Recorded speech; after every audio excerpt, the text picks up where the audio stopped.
Alright, cool. We ain't.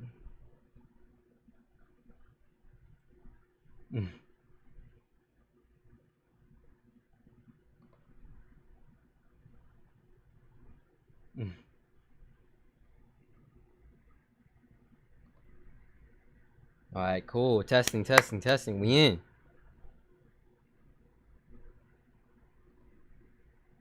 Alright, cool. Testing, testing, testing. We in.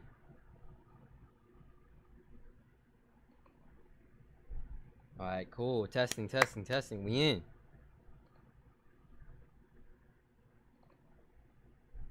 Alright, cool. Testing, testing, testing. We in.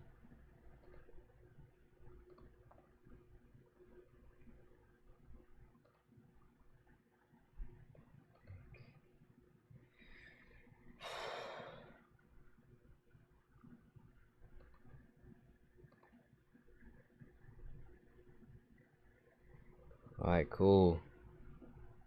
We in. What's up? I'm back with the 240p camera. We get a hi in the chat. We gonna be reacting today. Oh shit, I forgot the music. Hold up. We always gotta have some background music.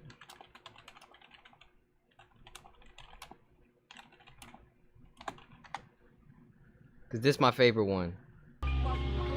There you go. Let's put this down. It was good chat. We gonna be reacting today.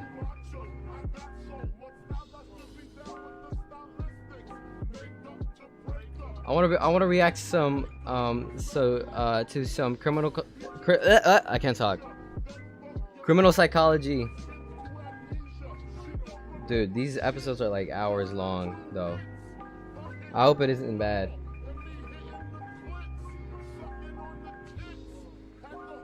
It was good chat.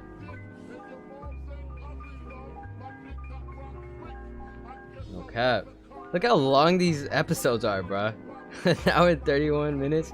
No wonder they earn like 4 million subscribers in like this span of like weeks that they put these videos out. Oh no, these videos are a couple old. They're like 10 months old. Hopefully the audio is fine. It was good, y'all. Make sure to drop a like. We're gonna be reacting today. I just wanted to fill up first. I'm in my Discord right now, just waiting. I should probably put this in announcements. I don't know though. Where the Resident Evil at?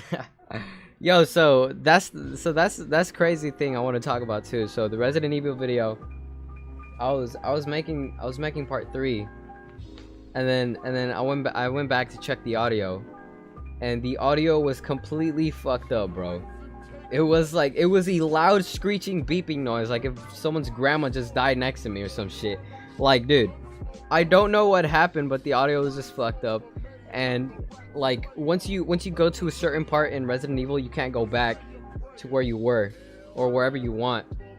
So I am not playing the entire game again just to go back to that same place. So I just want to do more like different type of gaming videos now. I want to make Fortnite and shit like that. I want to put this in announcements. I don't know how to though. Alright, I think we finna start. Let's turn off the hype music for now, cause it's about to get serious. So we gonna watch this one, Jennifer's Solution. You already know I be watching these two already. I've already watched Guilty Until Proven Innocent, and we're pretending to be crazy. Looks like this one was crazy, bro. Mans really thought he was that guy. You're not that guy, bud. You're not that guy, pal.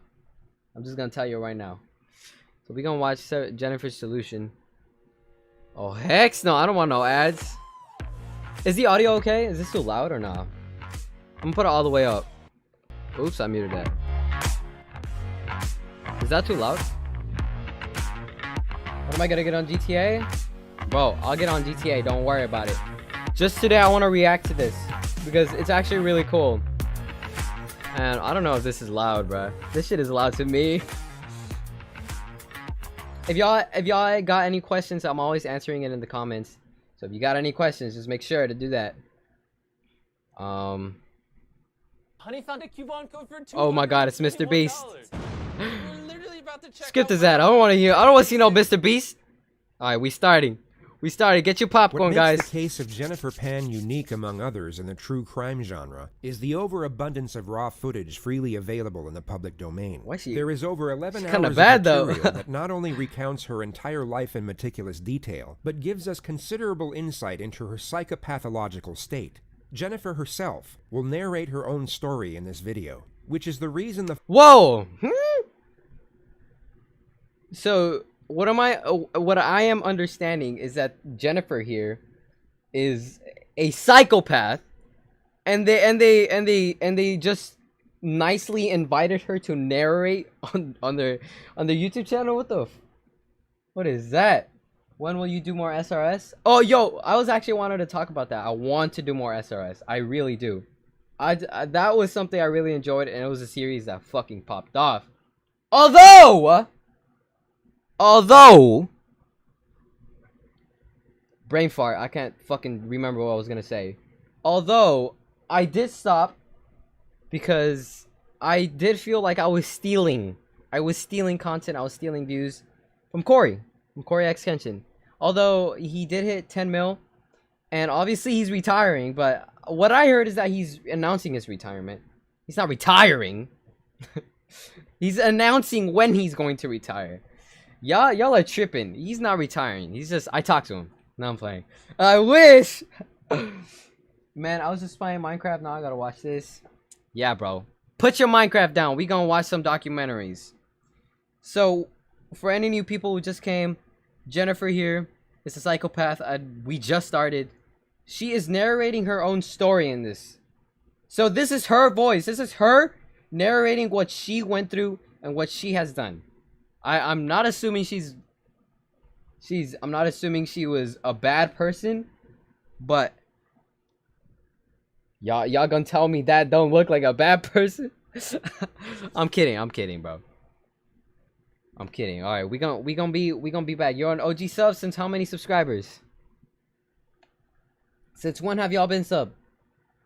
I got a question, ask away. I'm always answering. I've been watching since Jonathan Galindo part 1. Thank you, man. I appreciate it. I appreciate every single one of you guys. Make sure to leave a like on the video. We can go back, all right? Can I play? Hello? My God. The following lead-up segment will be condensed, as a brief outline is all that is needed before delving into the extraordinary mind of this individual. Jennifer was born in Markham, Ontario, where she was raised with her older brother in a middle-class household. Her parents, Beek and Han, were originally from Vietnam, and their method of parenting was strict. Very strict. What some might even class as authoritarian. Success and achievement from their children were seen as outright obligations, whether it be in academics or extracurricular activity. What do you expect from Asian parents, bro? You already know that Asian parents always want them kids to get like straight A's and shit. You had 2K when I subbed. Wow. What is that? Like 2K subs. That was 10 months ago. Jesus Christ, 10 months ago. You get a dab, you get whooping. Bro, you already know. I'm not being racist or anything. I'm just saying. It's common knowledge that Asian parents just want more from their kids. And this is what I'm getting at right here. So for the new viewers, Jennifer here is a psychopath, apparently, and this is her parents, and they are explaining like how strict they were and how much more they wanted from their children than they could actually succeed. Why am I having so many fucking brain farts? We can go back, bro. And some might argue these expectations took precedence over the well-being of the children themselves. Okay, so that just, why didn't I just play the freaking video for like 2 more seconds? So that answers everything. That answers everything. Jennifer was what her state of being a psychopath was driven kind of by her parents' strict parenting skills. And see ya, man. Thanks for stopping by. I subbed that 3 Jonathan get a video. Wow. 7 months ago, I think. So yeah, Jennifer was so apparently she was a psychopath because of her parents. I can relate. I can relate, no cap. No, I'm playing. I subbed when you had 3K. Damn. That was also 10 months ago. I was growing rapidly. I went from 1K to like 10K in like a week. Jennifer initially took the imposed pressure in her stride and put everything she had into figure skating. She had exceptional talent, and at one point was expected to compete in the Winter Olympics, but she suffered a serious... Whoa, did y'all see how she was breaking her back? She went... breaking her back. We can go back. Talent, and at one Look at that! Look at her back posture. How do you not break your back from that? Yes, I can see every single comment. Well, not every single comment. Sometimes I don't read them. So if I don't read your comment, make sure to fucking spam it if you need to. I will see it. She hires a hitman to kill her parents. Excuse me, did you just spoil this? Nah, bro. Hold up. That's not enough information. That's not you're not gonna spoil this for me. So for the new viewers, this is Jennifer. She was a psychopath. She had exceptional talents, as you can see here. She was breaking her damn back.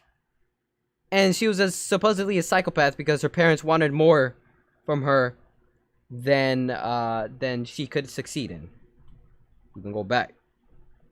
Point was expected to compete in the Winter Olympics, but she suffered a serious knee injury at the age of 14 and was told she could no longer compete. Her dreams were cut short, but of more concern was that her parents' expectations now had to be met through the more traditional route of education. And the issue was that Jennifer wasn't anywhere near as academically gifted as she was athletic.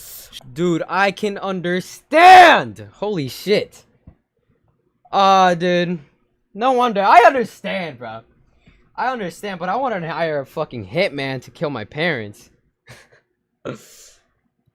Yo, my mom's in the other room. You know, she might have heard that, no cap. No, I'm playing. But, so what I'm understanding here is that Jennifer, she hurt herself so she couldn't pursue what she really wanted to do, which was ice skating and breaking her fucking back. So she had to impress her parents the other way, which is, right, what they're explaining, which is succeeding in school and becoming something great that her parents wanted her to be. But obviously the captions say here that she was averaging C minuses when her parents wanted straight A's. I would sit my parents down. I'd be like, Mom, sit your ass down. We gotta talk. Ain't no way we getting straight A's in this house, dude. I don't even get straight A's. I don't even get straight A's. I get like what grades do y'all get? She had to be a normie? Yeah, she had to be a normie. That's a good way to put it. Her parents wanted her to be a normie. I can understand. Like, my parents always tell me, you know, you do you. You do you. You do not let anyone tell you you can't do something. But then the second I tell her, oh, Mom, I want to be something that she doesn't want me to be, she's like, nope, you are doing what I'm saying.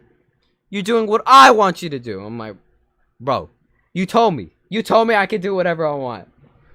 Your mom finna bust in right now. No, I got, dude, I literally have my door locked just for that exact reason. No cap. Get C's and D's. It's all right, bro. Your grades do not. Your GPA does not does not. Oh, how do I fucking put this? Your grades does not tell anyone. Does not perceive your actual intelligence the right way. It doesn't. Everyone is a genius.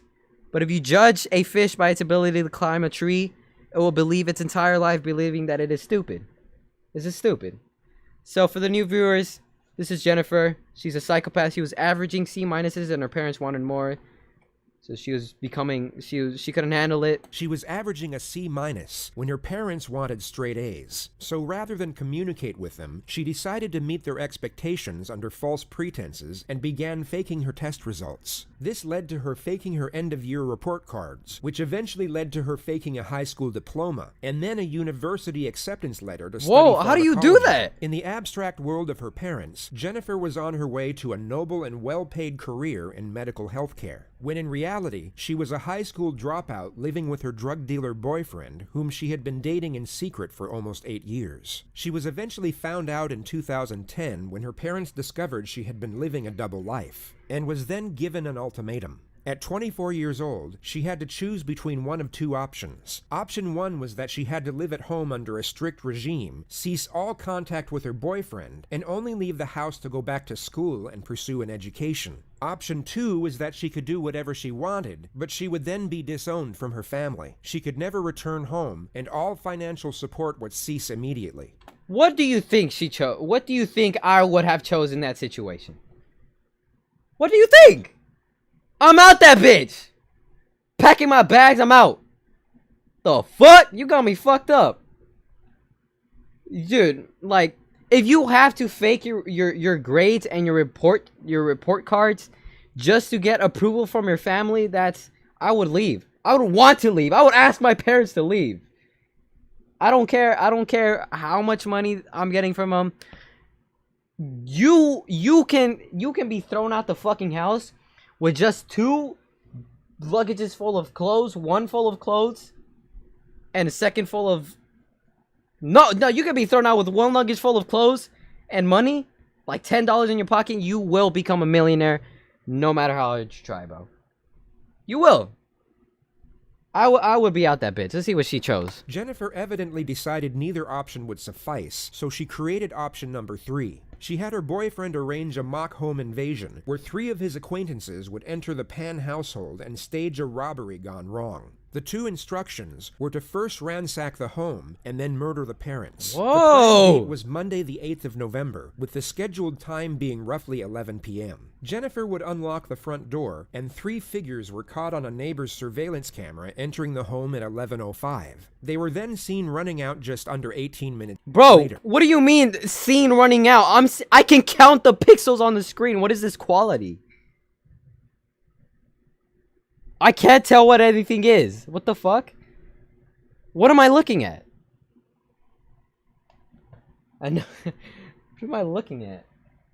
Sorry, I'm not reading comments. Like, it's because I'm trying to pay attention. If y'all got any questions, just make sure to ask them. I will be answering. How do they know all of this though? Well, this happened like a decade ago already. More than a decade ago. This was in 2010. So I'm pretty sure by all that time they would have information. Hey, No Scope, can you help me?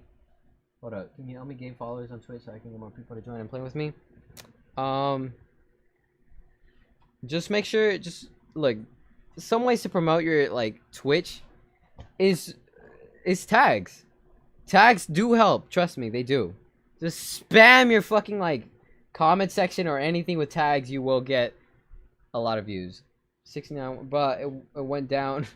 Yeah, people leave. I don't know why. It's gonna be a whole like 3 hours in here, so sit tight, guys. They were seen running out just under 18 minutes later. Why would she pick to murder her parents? I would have just gone out.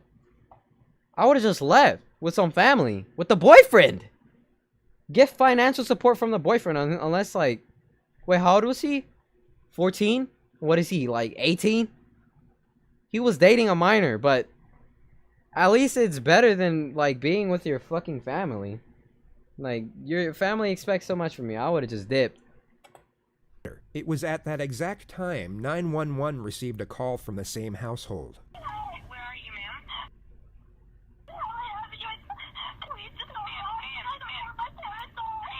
down. What? Some people broke into our house and take us all his money. So she's English. Where are you? What? Avenue. Avenue Road. Yes. Can you spell the street name for me, please? Dad? Oh, so they're Vietnamese. Hello? Hello? Yes? This is disturbing. Address, Avenue Road. Can you please spell it? Helen Avenue. My dad just went outside screaming. Ma'am, can you spell the street address for me, please? H-E-L-E-N.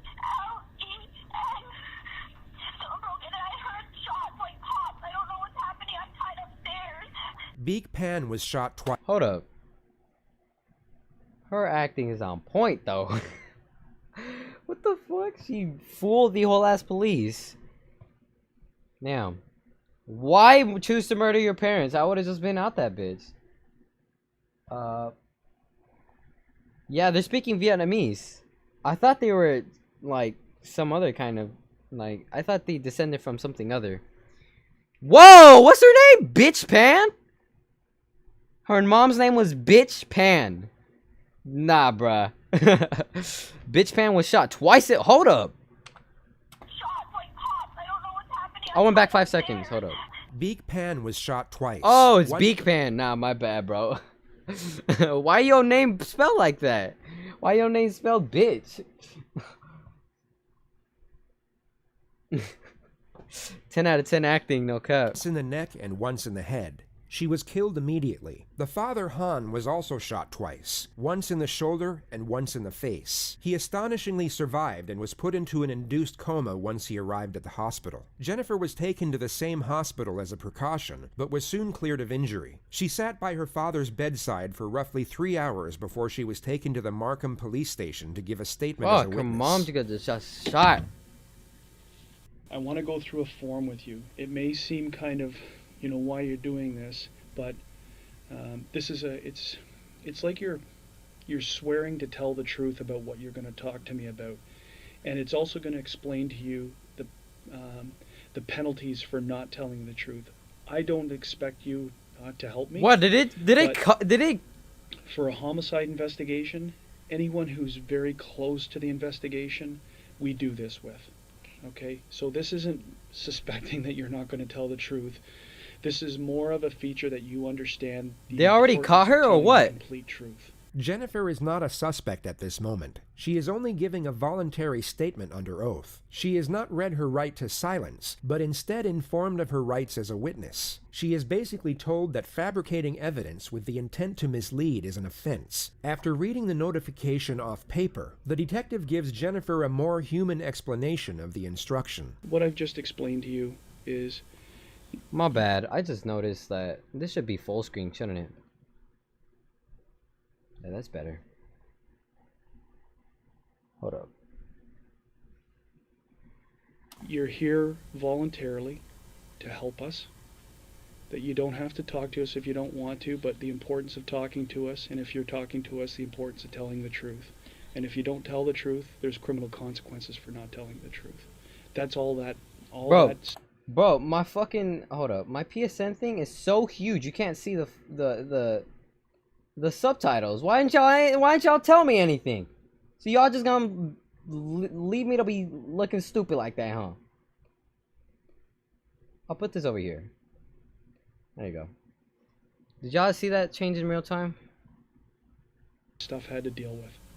Okay? The investigator then leaves to get the Commissioner of Oaths, which is for the purpose of swearing in the witness, but he first brings in a box of Kleenex. This is universally recognized as getting startled, yet the official term in neurophysiology is the startle reflex via auditory stimulus. Hyperarousal from a traumatic event can often exaggerate this response in a manner similar to how Jennifer reacted to the sound of the door. Hello, my name is Andrew Spiro. I'm a Commissioner of Oaths with York Regional Police. I'm here so you can give a truthful statement, either by solemn affirmation or swearing on the Bible. Which do you prefer? Swearing on the Bible. Okay, just put your hand on the Bible. Oh, heck no. Is this how they actually Do you, make people Jennifer swear? Pan, swear that the evidence you shall give on this investigation shall be the truth, the whole truth, and nothing but the truth, so help you God? I do. Oh, they got that Once court Jennifer shit is sworn running. in, the lead investigator returns to collect the statement. Now I want you to sort of take yourself back to earlier on today, yesterday, meaning the 8th of November, and tell me about your day. Okay, start at any point in time, wherever you feel comfortable, and then we're gonna move forward. Okay. Ad! To me is basically freedom. It's a Alright, giant. hold up, I'm gonna mute this. We're gonna use this time to talk. So, did they catch her? They talking to her like they know something. They talking to her like she knows something. I'm like, what? Yeah, I can't English. They talking to her like she knows something. They talking about, oh, you wish to swear to tell the truth about you witnessing your parents dying? Like, bro, of course she's gonna swear to tell the truth to help find who the fuck shot her parents. So they have to know already or something. They have to know, right? I'm not tripping. All right, let's skip.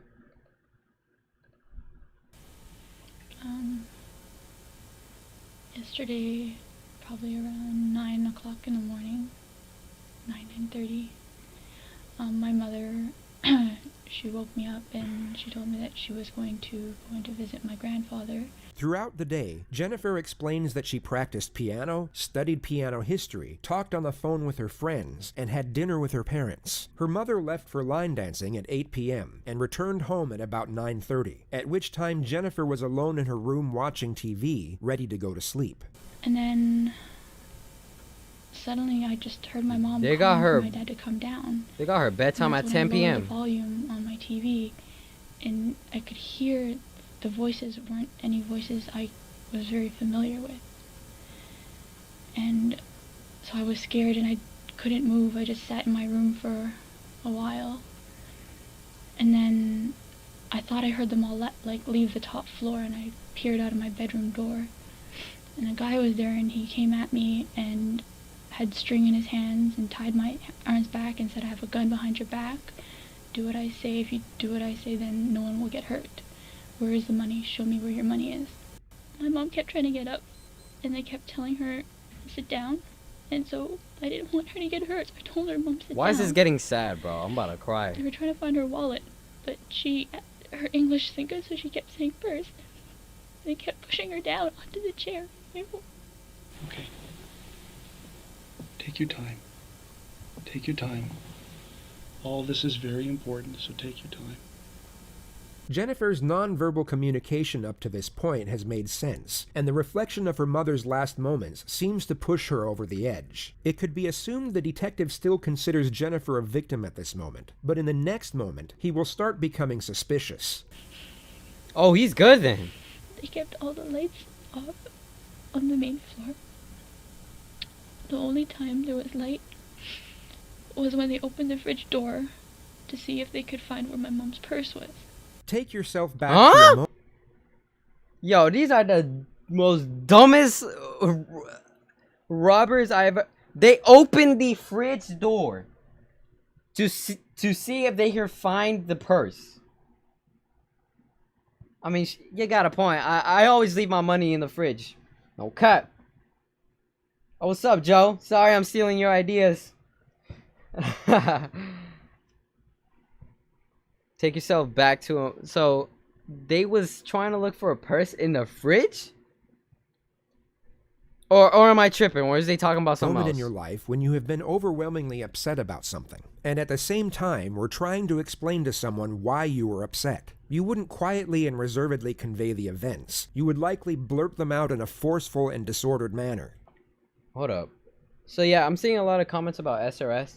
I will resume Scary Reaction Saturdays. I love those. I love doing those. I miss them. I will do them. Let's go back. You will likely... So, hold up. Let's take this moment to recap. Jennifer here. I can tell how pissed she probably is. She doesn't even look 14 here. She's at least like 16. She doesn't look like anyone who would do that to her parents, not gonna lie. Like, I'm not gonna even lie. She doesn't look like any person who would do that. Your sole focus would be on processing your thoughts and conveying them into speech. The emotional turbulence of severe hysteria and grief makes it very difficult to convey thought into actual dialogue, and the simple wording of a sentence becomes very challenging. Jennifer seems to be more concentrated on how she's being perceived, yet finds her words easily and executes her sentences perfectly. One of the gentlemen asked my father if he had money in his wallet. Huh?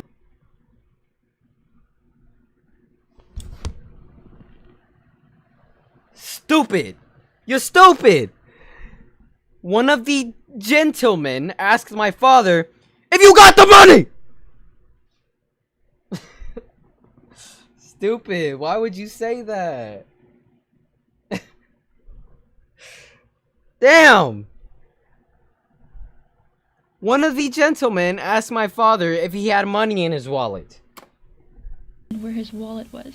So they took me, because I was next to the stairwell, they took me up the stairs to show them where my father's wallet was, but I didn't know. They had turned the room upside down. I didn't know where his pants were at that time. The intruders retrieve $1,100 from the master bedroom and then tie Jennifer to the upstairs banister. Next thing I know, I think I heard my parents going down the stairs, and my mom was asking them for me to come with them. They wouldn't let me come with them. Wait. Come with them as, you know, take my daughter, not me? Oh, heck no! I would have grabbed the gun and just shot my mama. Just kidding, I'm kidding. Hold up, I might be mistaken. They said, the last things I heard them say was, "You lied. You lied to us. You lied to us." And then I heard 2 pops.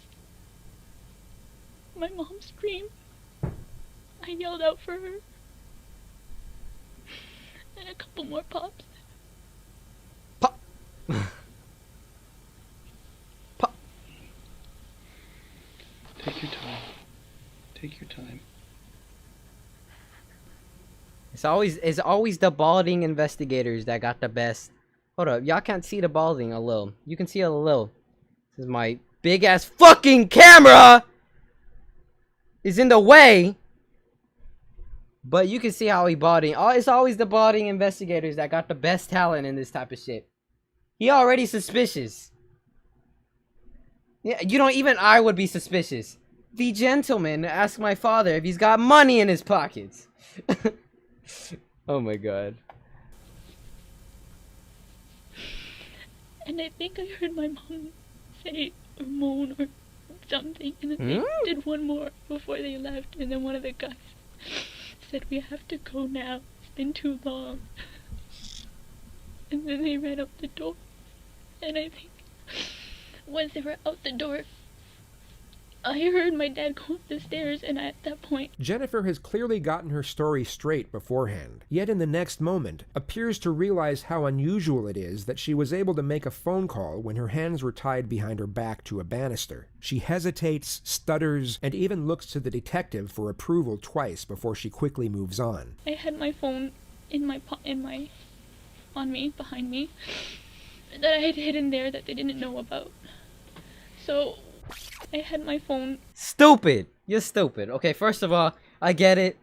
You know, I wouldn't notice that, like, I wouldn't notice how unusual it is that she is, like, you know, forming every sentence with no problem while her parents were getting shot! That's a good detective right there. But that is just stupid. How you gonna tell me that your hands are tied behind your back? And you made a phone call to the police. Yo, 911! I'm sorry! Stupid. On me, behind me, that I had hidden there that they didn't know about. So when I thought that they had heard them all leave and my dad ran up the stairs, I whipped up the phone and I called 911.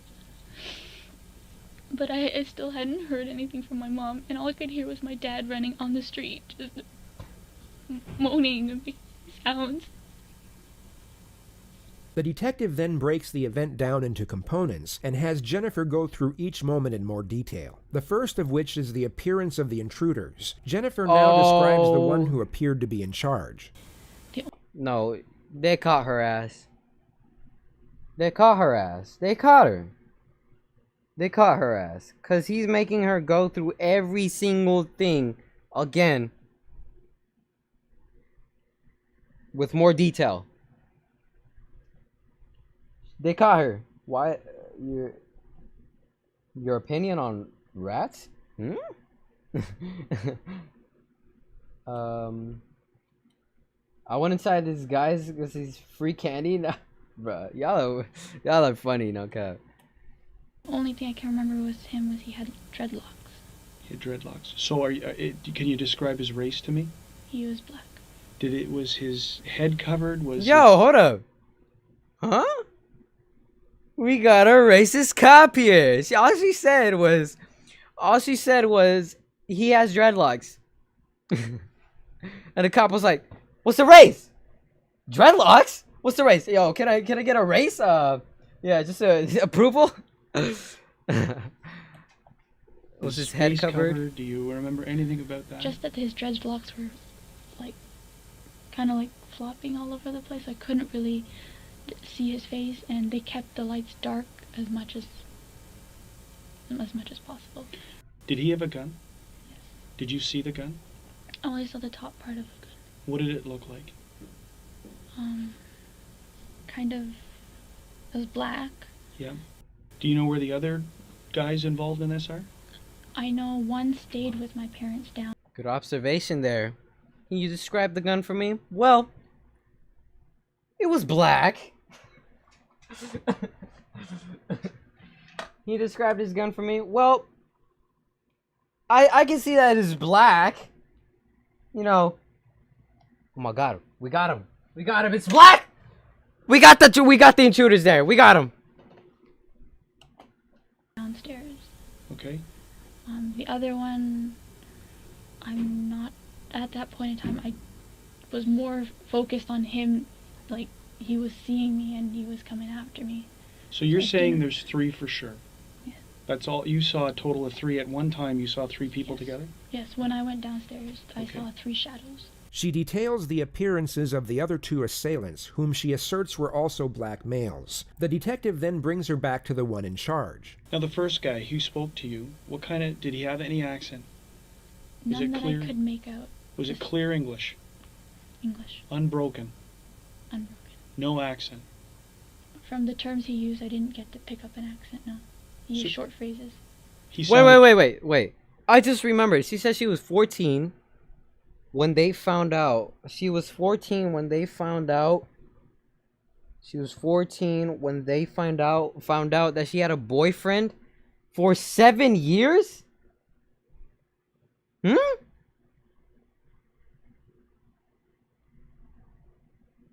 If I can do the math right, she had a boyfriend since before she was even 10. Or am I tripping? They said 7 years. I'm tripping, bro. I'm tripping. He sounded Canadian. I would say, yes, he was born here. He was born here. She asserts that the second intruder didn't speak, while the third had a Caribbean accent. She then goes on to say she was taken downstairs for a brief moment and saw her parents under guard in the living room. Her father was asked where his wallet was, and he told them it was in the master bedroom. Jennifer was then taken back upstairs alone with 2 of the assailants to help them find it. They don't find the wallet, but instead retrieve a pile of cash from inside the nightstand. Jennifer was then tied to the upstairs banister and left alone as the intruders went back down. And the next thing I can hear are them telling my parents to move to the basement. Okay. And I'm asking them, why, where are you going? And my mom's yelling to me, I want my daughter. Why can't my daughter come too? I want my daughter. This is how fast Oh YouTube is my with god. Brave. Notice how there's no pre-roll ad? Okay, we're gonna take this time again. So, what I'm hearing... Wait, so the narration in the back is saying that she was tied to the upstairs bedroom. Did that actually happen? Or am I tripping? If that actually happened, then how did she call the cops? What the fuck? Don't make sense to me. It does make sense to me. Yo, Fool you. I'll be back. She's more I'm than gonna go get some water. Y'all watch that ad real Megan quick. Thee Stallion. Where shall we begin? I'm a queen, I'm about to rule. Megan Thee Stallion is flawless. One time, she locked eyes with Medusa, and all the snakes unionized. Each of her dogs has its own bedroom and country home. In France. Shakespeare wrote 5 sonnets about her. Yeah, she wasn't alive yet, but he knew. All they say is show enough.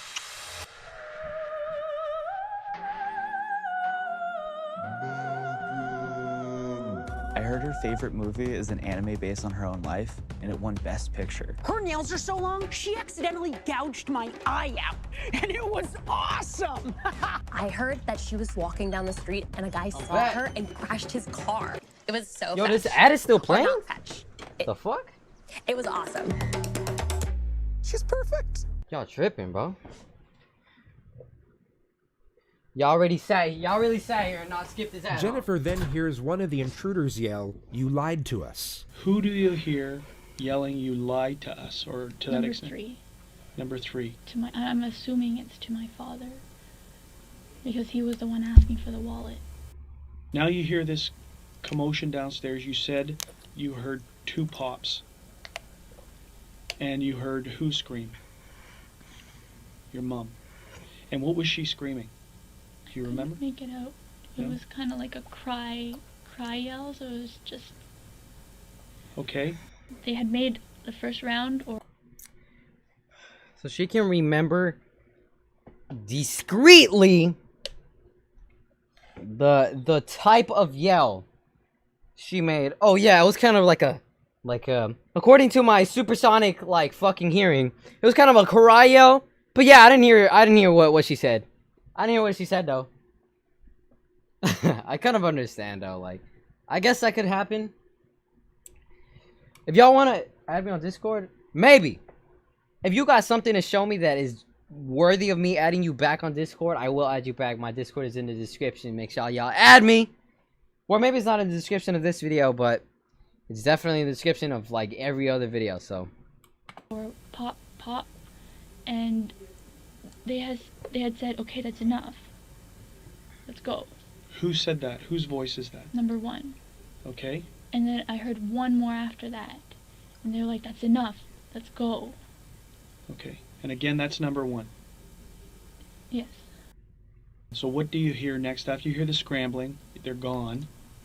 Because you're hearing no more. I gather that's how you assume they're gone, is because you don't hear it. Then you hear your dad. I reached for my phone at Okay. that point. And you call 911. Okay. When your father exits, you hear the door open. Because you hear your dog, and then you And then see. I can hear like the outside noises. Okay.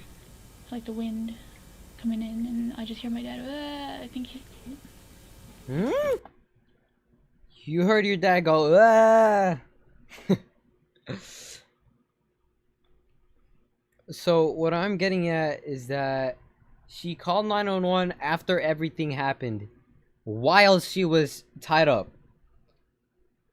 That's first problem. Second problem, didn't she say that she called 911 in the middle of the commotion while the dad was shot? I'm not sure.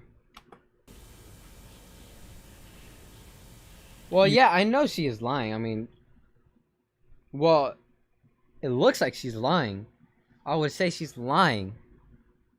But stupid way to like try and convince the cops. Like you're not convincing anyone. You're not that guy, pal. You're not that guy. You think that he's sustained some kind of injury because he's not. You can't understand what he's saying. Okay. What about can you hear your mom? Okay. Where does your dad go? Do you know where? You never see your dad again until when we're at the hospital. I think that's what you said, right? I saw him when he was on the gurney. Is there any reason to suspect, or anything that's happened in the recent weeks leading up, that would have you guys be a target of some type of incident like this? We live a straightforward...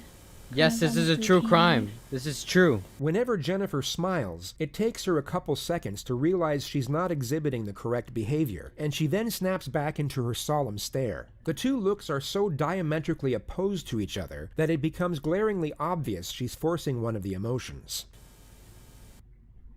What, in your opinion, would cause people to target your house to think there was a large quantity of money? Even if you meant to get your parents shot and killed, I wouldn't be smiling. I wouldn't have the audacity to smile at that fucking cop, because I already know that cop's onto me. Oh shit, this cop is fucking smarter than I thought. I'm done. I wouldn't have the audacity to smile. More live streams, daddy? Sure, I'll live stream more. I'm not sure. Now, you say your mom drives a Lexus. It could be because of the aesthetics, yes. What about your dad? He drives a Mercedes and he loves that baby. Is that right? The question... Dumbest attitude, bro. Yeah, my dad has a Mercedes and he loves that baby. Oh my god. Holy shit. Snap back to reality. Dude, she is having the dumbest, like, I'm not approving what she is doing, but come on. Y'all gotta agree, like, you can't be this dumb, bro. You cannot be this dumb.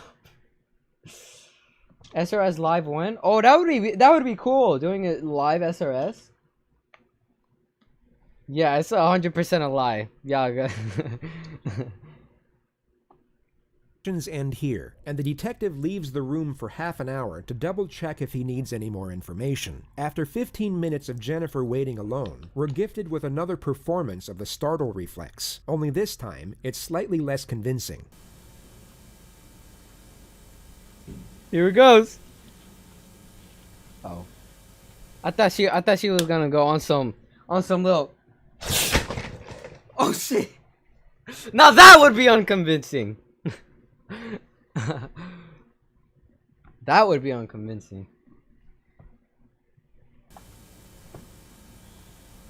If investigators were certain of Jennifer's innocence, this would have been the first and last time she would have been questioned in such a manner. Police are extremely careful in how they involve victims in investigations as to not cause further unnecessary trauma. But on this particular occasion, it would come as no surprise that Jennifer's psychological well-being was of less concern. She was officially still a victim and witness, but unofficially a leading suspect. She was called back in to give another statement just 2 days later at 9 a.m. She was told the reason was to collect more details, but you'll notice that the line of questioning and the answers they attain have little to no use for anything outside of Jennifer's culpability. The actual reason for this second statement is to collect further information to use against her at a later stage. In this interview alone, they already start the process of cross-examination and start to catch her out in previous lies. Jennifer is still a witness at this moment, and the exchange is void of any direct confrontation. Damn, bro. Yet she is still put under a modest amount of pressure, and the holes in her story start to become ever more apparent. Why, dude, it's low-key impressive how much information they gather from that hour and hour and a half minute, like, what am I saying? Hour and a half minute? I'm such a fucking vegetable. From like an hour and a half investigation that they did on her, they gathered so much information. Like, actually, like, that one time they investigated her, they already know she's lying. This is low-key impressive. Also, this is not a live SRS. I'll tell you why, because this isn't that scary. It's a little disturbing. But SRS is supposed to scare the living fucking crap out of my intestines, so. And this doesn't. It's just disturbing, so. Is my mouse in the way? Take that first interview that we had, which was, you know, hours after what had transpired. Put it aside. It's almost like we've never spoken before, okay? So we're starting afresh. We're starting from new. That way you're not going to say, I think I already told him that. Don't worry about what you've already told me. Do you, Jennifer Penn, swear or declare that the evidence that you give in this investigation shall be the truth, the whole truth, and nothing but the truth, so help you God? Yes. She looks like 30 years older here. What the fuck? We're going to see if we've learned or if you've remembered anything else. And there's some questions with respect to that statement that I'm going to ask you about. Okay, but I'm going to let you start again, and let's move forward from any time in that day where you want to start. If it's the time you woke up or if it's the time that your first interaction, it's your choice. Okay, I'm very nervous, and Why are you nervous? Tell me about why you're nervous. Because I don't want to say the wrong things. Because that day was a lot. You're right. She put herself in the. She did it again. Scattered, and so bits and pieces are here, and some pieces aren't here, and I'm just. So, I want you to sit back in your chair, okay? Just sit back in your chair, take a deep breath, okay? Close your eyes. Just follow my line. Just sit back in the chair for a second. Sit back. Relax is the best you can. Close your eyes. There's that red circle. And just breathe for a minute, okay?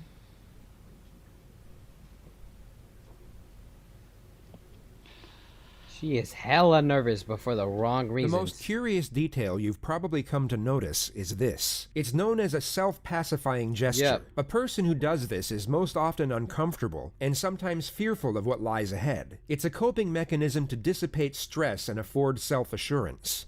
What I can remember is when I woke up, I had some breakfast. She practices on the piano, studies piano history, plays games on her phone, and speaks with her friends on Facebook during the morning hours. Her mom leaves to visit her grandfather at around noon and returns at 3 p.m. to prepare dinner. Her father comes home at around 4:30 from work, and dinner is served 1 hour later. Her mother leaves for line dancing at 7, then returns at 9:30. What is line dancing? What is that? Hold up. Search that out. What is line dancing? Line dance. A line dance is a choreographed dance with a repeated sequence of steps in which... Oh, okay, I get it. Sounds fun. Never try that, though.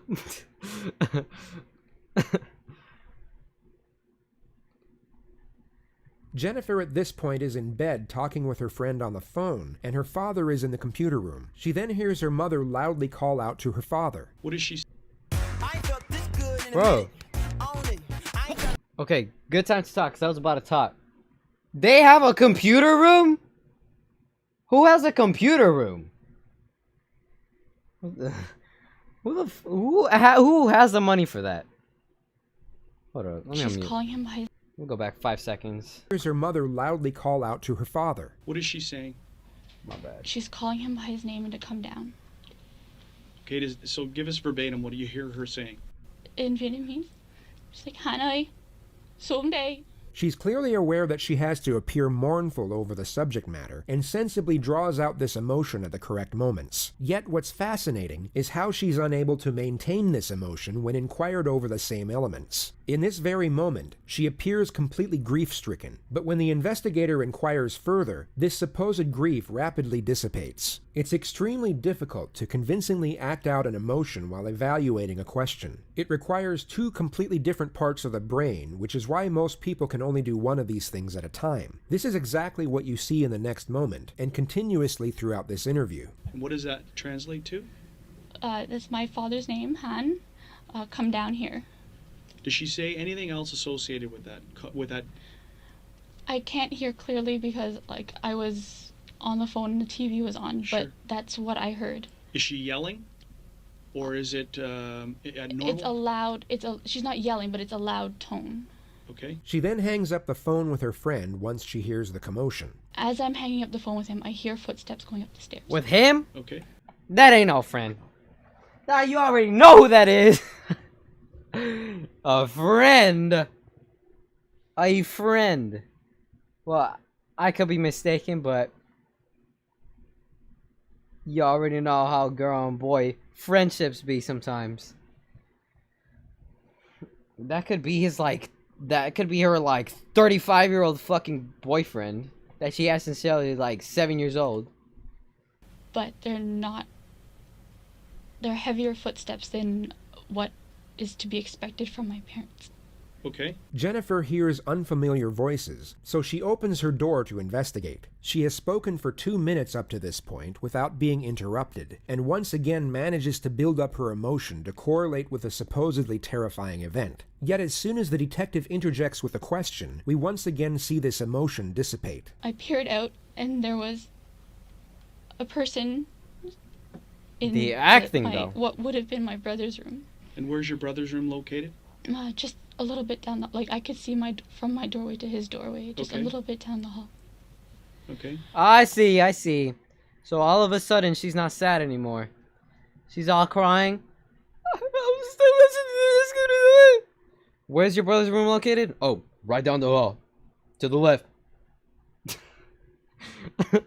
I see it now. I get it now. His boyfriend was a The first Discord intruder then pedophile. robs Jennifer at gunpoint before taking her to the ground floor, where she then sees her parents sitting next to each other. From where I was standing, my father was sitting on the right, and my mother was sitting on the left. Sitting where? On a couch. On our couch. Sitting on the couch.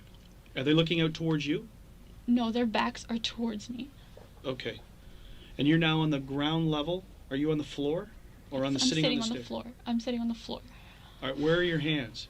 They had tied my hands, So let's as go. I said. Let's go back up to the stairs. Remember, we said Her emotional display in seeing her parents in distress gradually faded after each interjection, but you'll now see it completely cease altogether once she realizes that she made her first mistake. Everything she had said up to this point correlated with her initial statement, but she had just forgot to mention that she was first tied up before being taken downstairs, and only brought it up when reminded by the detective. take the other statement and whatever we've said before. I said it earlier. She didn't say she was tied up earlier. She completely forgot to mention it and seems to be trying to convince the detective otherwise. It's a moment of slight panic, which becomes far more pronounced when you compare it to her supposed grief-stricken recollection 5 seconds earlier. The detective doesn't challenge this, as it can be used against her at a much later stage, and the main objective at this point is to collect as much conflicting information as possible. Okay, then we must let's get back to that area. I think you might have touched on it. We went back into the description. So In 4K. where do you get your hands tied, and where does the string come from?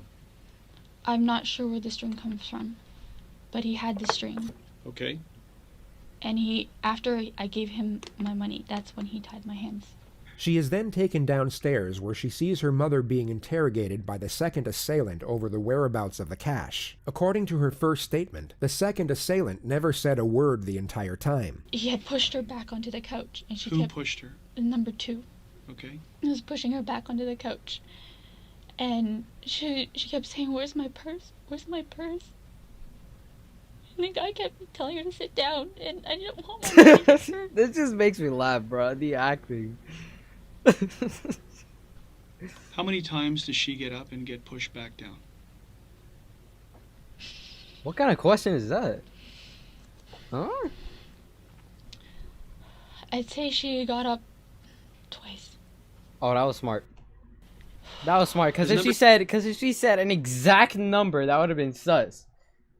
That would have been sus. Cause he asked how many times did she get up and get pushed back down, and then if she said 7, that would have been just that's just game over right there. Number 2 uttered a word at this point in time. I can't remember hearing him. Okay. So we're just correcting what you said earlier, because you said earlier that it was number 2 who was asking where the purse is, what the purse is, and now you've said it's number 1 guy who would initially. I'm sorry, it's just... No. It's all a purpose. The purpose here is clarifying what you're saying. So number I one just is don't wanna... number 1 is the one who's doing the talking about the purse. Number 3 is focused on your dad's wallet.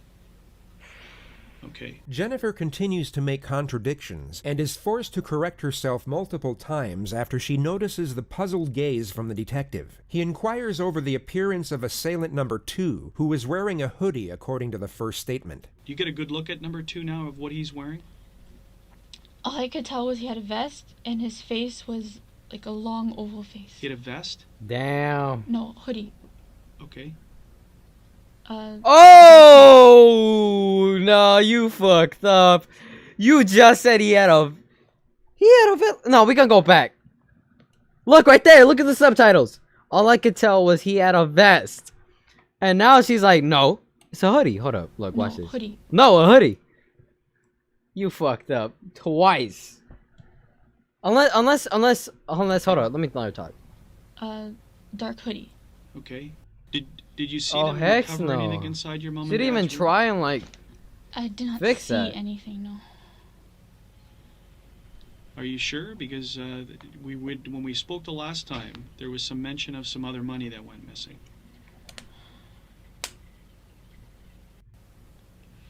I believe when they were looking for my father's wallet, they had opened the drawer.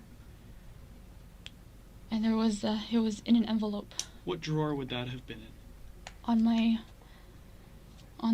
If you're at the doorway where I was standing on the left side, The bedside table.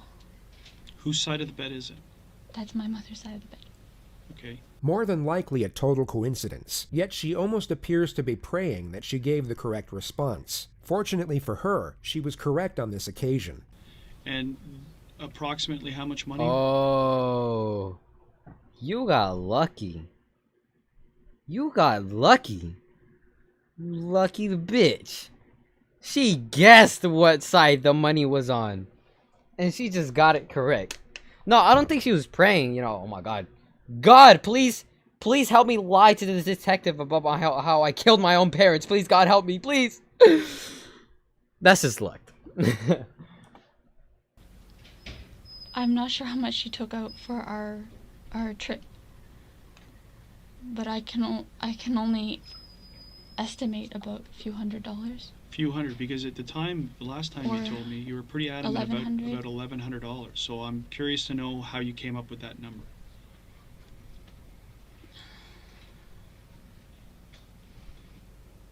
I believe because when we were at the border, we stopped at the duty free. My mother was deciding whether to use her U.S. currency or her U.S. currency or her Canadian currency. What? So it was at that time you remember hearing $1,100, and that's what is that the inference you're saying is that because you're pretty solid saying that it was $1,100 that went missing, that was taken, and that you saw it when we spoke. And who took it? Who took possession of the money? You fucked up. It's all right. The detective lets the contradiction slide once more. Jennifer is then brought to the moment where the intruders had just left and she is tied to the upstairs banister. Let's come back to now. You're being taken to the banister in the upper room. Don't Am I hearing knock? apologize, okay? I'm going to try and ask you a question. Give me a sec, guys. Okay.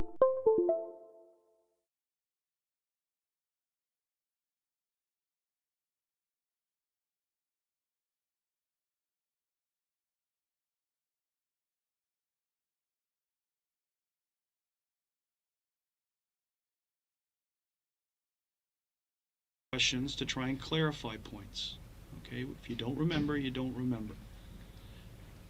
Okay, so there's no apologizing. The only reason you would apologize to me is if you've lied to me. No. Okay, No, so then in this case, then don't apologize to me. It's okay. Okay, I'm going to ask you questions to clarify points. Okay. You're now bound to this, to the railing. Can you show me, can you stand up and turn around and tell me, just show on the camera, how your hands are bound? And how you are against the railing. You don't have to sit down. I just need to see how you were. Just tell you. The only reason that I'm trying to, I need to do this is that I'm also going to ask you is that so take this back to take it out of a traumatizing event, which it is, and put yourself into a more clinical position because I want to see how you could physically get your phone out of your waistband. They got her. You're going to need to know that. So traumatize away. Now put yourself into just a state of I need to mechanically show how I can get access to my phone, okay? Because that's obviously very relevant. We know you made the phone call, but questions are going to obviously raise is that if my hands are bound and I'm against the railing, how do I talk to a 911 operator? Okay? They caught your ass, bitch. And that was the one thing she was avoiding. That one damn question. How did I call 911 if I was bound? If both of my hands were bound and I didn't have access to my phone. They caught your ass. Clinically. You thought you was gonna get around that. Just stand up. Focus in on how you did it.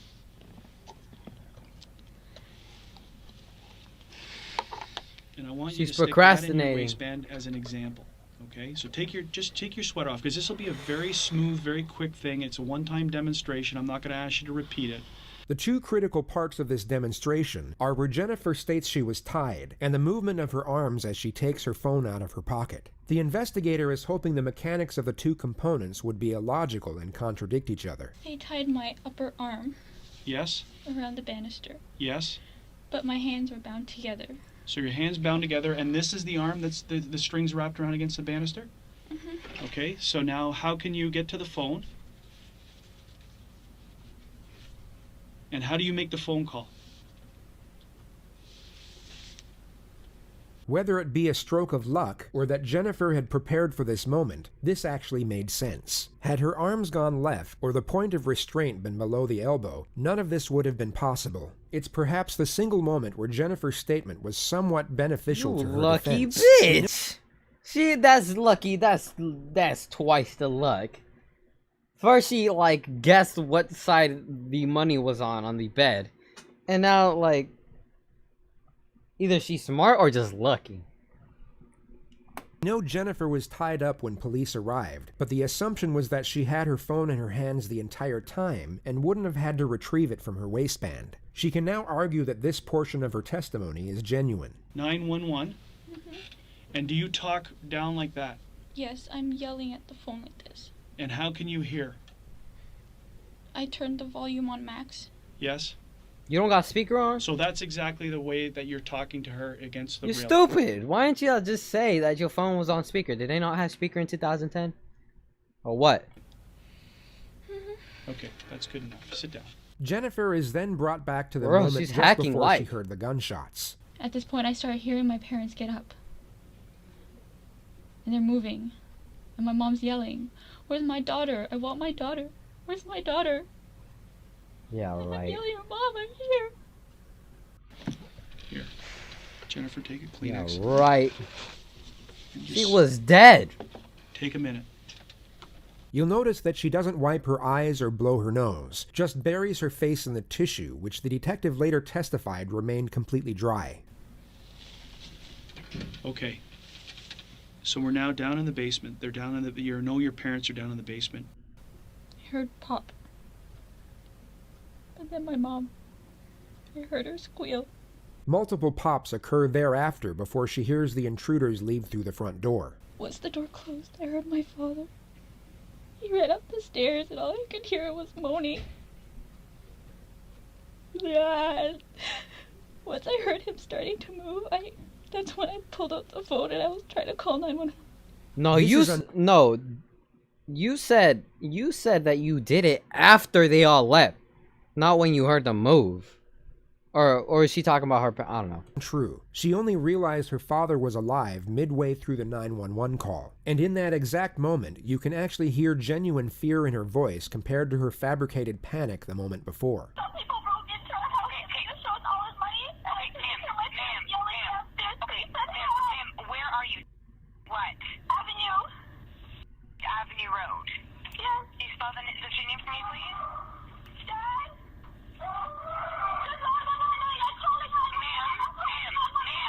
The final part of this statement is collecting information to set up the main strategy for Jennifer's interrogation that will take place 10 days later. They go through Jennifer's past and gather intel to lay the foundation for what's known as the how and why solution, which will be explained in further detail at a later stage. What I want to do now is I want to go into your past, okay?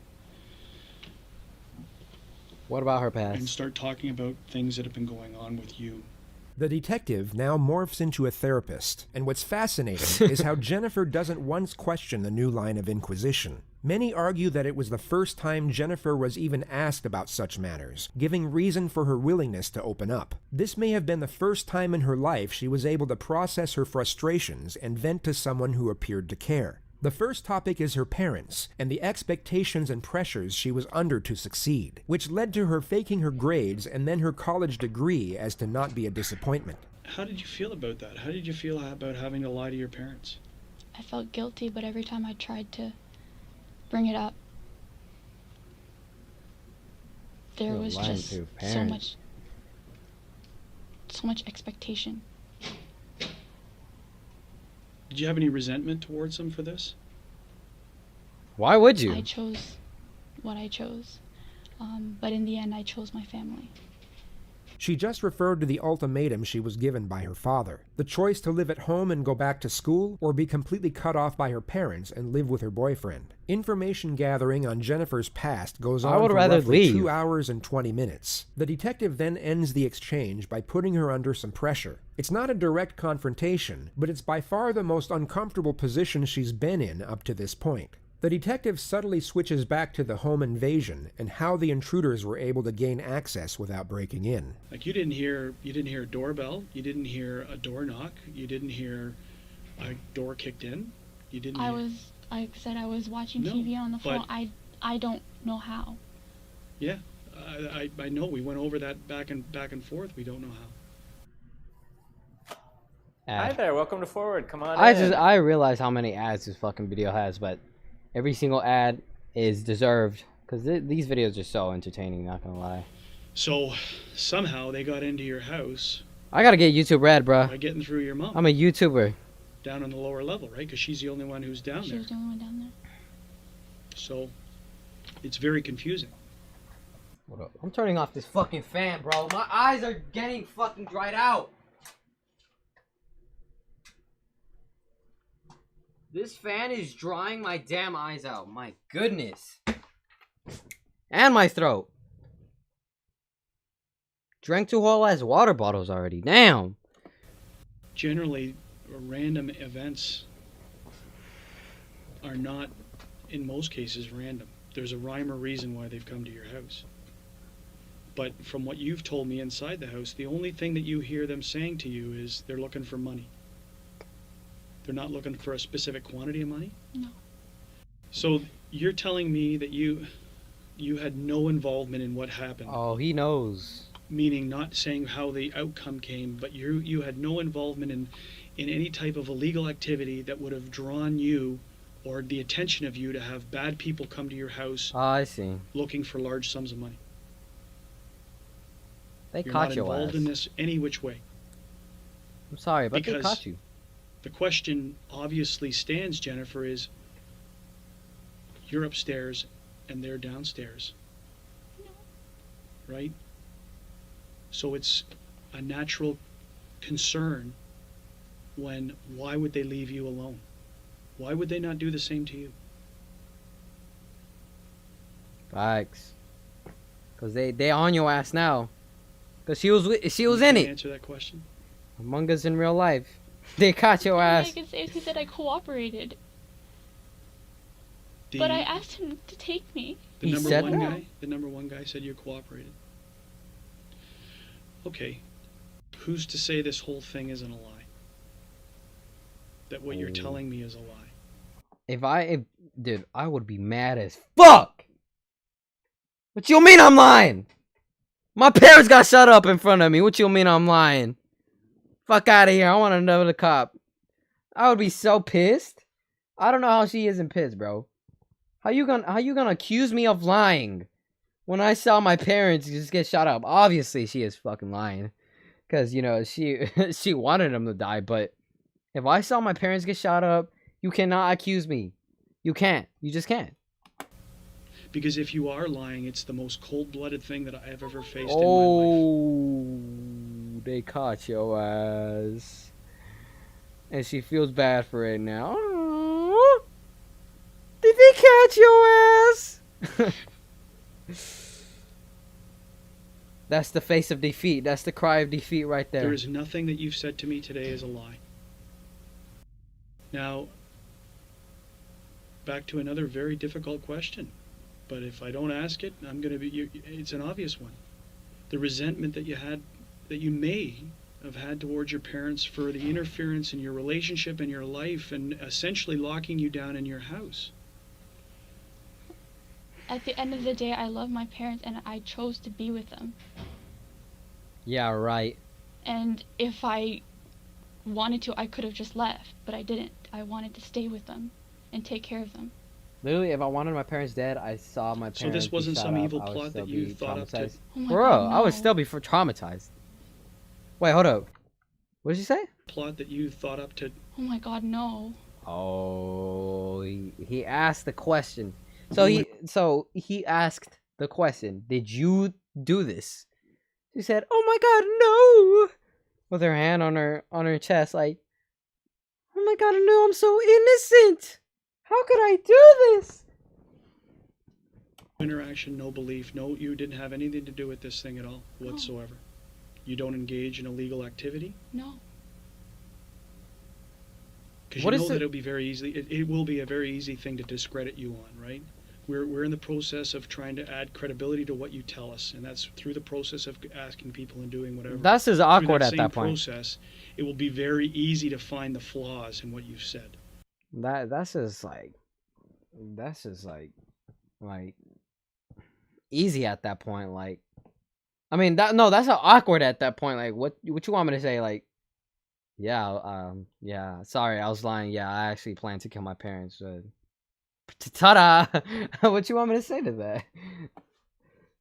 Which again then turns the focus back to you. Okay? I don't. It's a natural progress. It's a natural thing that investigators do. We eliminate people, or we draw our attention to them. It's a natural thing. It's not brain surgery. Okay? The detective leaves the room for 20 minutes to allow Jennifer to stew in her own thoughts before they end the statement. He comes back to add one last bit of psychological pressure that he carefully disguises as reassurance. Jennifer will leave terrified, but still believe the police are on her side. Okay, we're done, essentially. How you feeling? Sorry, you really scared me. Did I? What'd I scare you about? Sit down and take a load off. Tell me how you're feeling, and how I scared you. Yeah, right. You scared me. I don't want you walking away from here thinking I'm evil. I want you to walking around from here thinking that It's been this 3 guy is hours and helping 43 investigate minutes. my mom's murder, and he's going to turn over every stone possible to make sure that we catch the people who do that. That's what I want you feeling. So I don't Bro, want you why are walking you away scared? from here thinking that I scared you, or I'm a bad man. Why are you Sometimes we scared? have to ask You very, got very difficult scared to questions, get caught or but what? it's my job. Okay? You're our only link. You're it. Until your dad is back and being able to be spoken to, right now you're our only link to this case. Her father had bullet fragments lodged in his face that doctors couldn't remove, and a shattered neck bone. At the time of this interview, the consensus was that if he did regain consciousness, he would be useless as a witness due to irreversible brain damage. So we may rely on you heavily until we can speak to your father. Okay? They were unable to take him So out? don't be afraid. If you've told the truth, the last thing you should be afraid of is anything. If you've told the truth and you've been truthful through this whole process, then you're helping. You're doing your part. Okay? And don't be afraid of me. I'm just afraid because, you know, What you afraid I know about? everything is just all pointing negatively right now, and I don't understand why. I feel that, like, the way you're speaking to me, it's kind of like... There it is. There she is. Now she's getting mad. Like, but you're talking to me like I did something. You talking to me like, you know, I would be pissed too. Fuck. You had to say those things, but it's here, and I already said it to the special victims yesterday, but there's, like, ideas in my head. Yeah. And I'm afraid to say it out loud. But Ideas about speculation of what happened? Of how it happened? Unfortunately, at times some of us have to point the finger, seem like we're pointing the finger, and it really is just to provoke you to see what you're going to do, how you're going to respond. Okay? So... I see. It's only a question, and it's been answered, and if you've been truthful, okay, you have nothing to fear. Absolutely She looks like she has an OnlyFans. Okay. Bro. I mean, like... Police kept Jennifer under close observation from this point forward. A surveillance detail was assigned to track her every movement, and she was even monitored at her mother's funeral 3 days later. According to reports, she was emotionless the majority of the time, only showing what appeared to be feigned grief at certain moments. She never shed a single tear, and kept her eyes to the floor or completely Is that a shut for the cigarette? entirety of the service. Jennifer's father had in fact awoken from his induced coma the day prior, and miraculously seemed to remember everything from the night of the incident. He would give an official They caught your ass. statement in secret on November 16th, and multiple parts of his story contradicted what Jennifer had told police. The most significant detail was that she was never tied up, but instead walking around freely and talking with the intruders as if they were friends. He actually spoke with Jennifer over the phone, but was informed by investigators to act amnesic and not to confront her, only to ask her if she thought her ex-boyfriend was behind it. She stated that she was almost certain he wasn't, The only issue with Hahn's statement was that he had suffered minor brain damage from the gunshot, which could be used by a defense team to refute his testimony in court, or even get it thrown out altogether. Why y'all zooming in so much into his face? I don't see this ugly ass It little was draft essentially ass little his hip word ass against looking ass. Jennifer's, and their turbulent Like, bro. relationship would also work greatly in the defense's favor. York Regional Police knew they needed a confession for the best possible chance at securing a conviction, so they assigned their most experienced investigator to conduct Jennifer's interrogation. She was called back into the Markham Police Station on the 22nd of November at 2:30 p.m., a week and a half after the incident took place. So just for the record, it is the 22nd of November 2010. We're at the 5 District Station in the town of Markham. This is how fast Bro. YouTubers are brave. Notice. Okay, time to recap. They caught your ass because of her father. I mean, you know, you got shot in the head. Memories get scrambled, but I would remember that night too. If I got shot in the head, I would remember how I got shot in the head. Now, my computer right now says 2:39 in the afternoon. Okay. Just for the record, my name is Detective William Gates. You can just call me Bill here today. And what do you like to be called? Jen. Jen? Yep. What do you prefer, Jen or Jennifer? Doesn't Either or? Okay. So Jen, you're aware that the audio tape and everything's on. It's the same as last time. Okay. You've been here on 2 other occasions, I understand. On the 9th of November, and I believe again on the 11th of November. Is that correct? Okay. And do you know why we're here today? Just to discuss stuff. Yeah, regarding what? The attack of my parents. What happened at my home. And as a result of that home invasion, your father and Pam was actually shot. No way she and gonna your get away mother, with it. Nah, she definitely isn't. She's too dumb. And was actually killed. Is that correct? Yeah, you'll have to speak up a little bit just so I can hear you. Sorry, yes. Okay. What's unique about this interrogator is how he immediately adopts a no-nonsense approach, yet manages to build rapport and remain... She looks like the kind of person to go to the strip club with $1 with a string on it and make it rain on the... That's so stupid, bro. How he immediately adopts a no-nonsense approach, yet manages to build rapport and remain sympathetic at the same time. You'll see that he has far less patience compared to the previous investigator, yet seems to create a stronger connection with the suspect. It's a hard thing to explain, but easily observed as you'll soon find out. So that's what we're going to discuss here today. Jennifer this time around So has he read has her less rights patience. to silence rather than her rights as a witness. If she knew anything about the law in Canada, she would be wise to the fact that she is now a suspect. Fortunately for the investigator, she remains completely naive to the situation throughout the opening phase of the interrogation, making her far more susceptible to the strategy he is about to employ. Okay, just hold on a second. Okay, we're having technical difficulties here.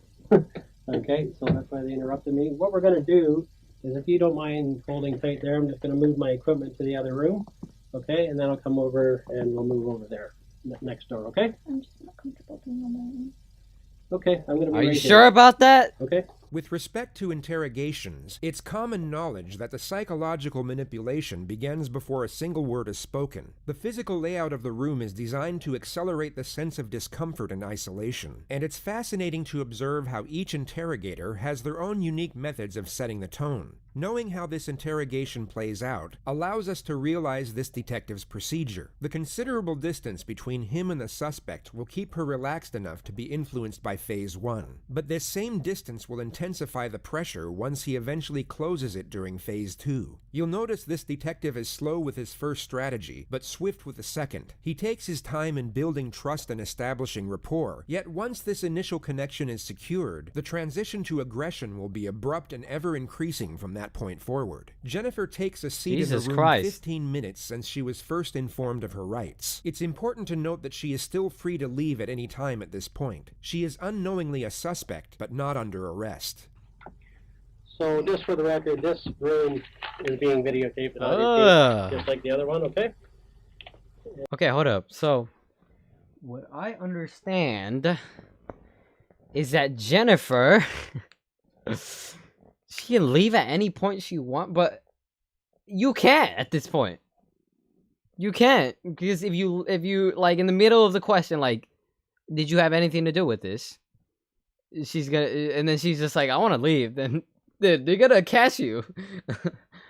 Why? Not why leave, but you can't leave now.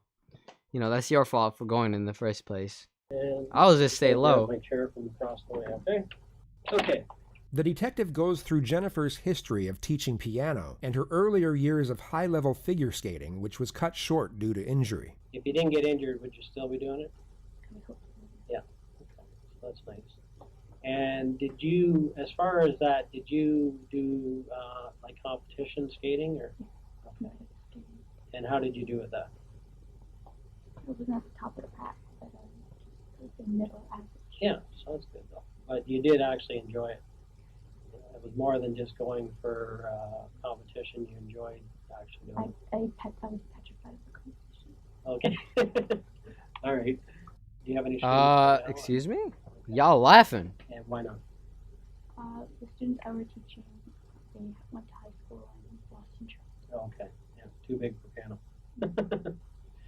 Yeah, I took it in grade school too, but I think I went to grade 7 in it. I think, like when I was in grade 7. I still play piano.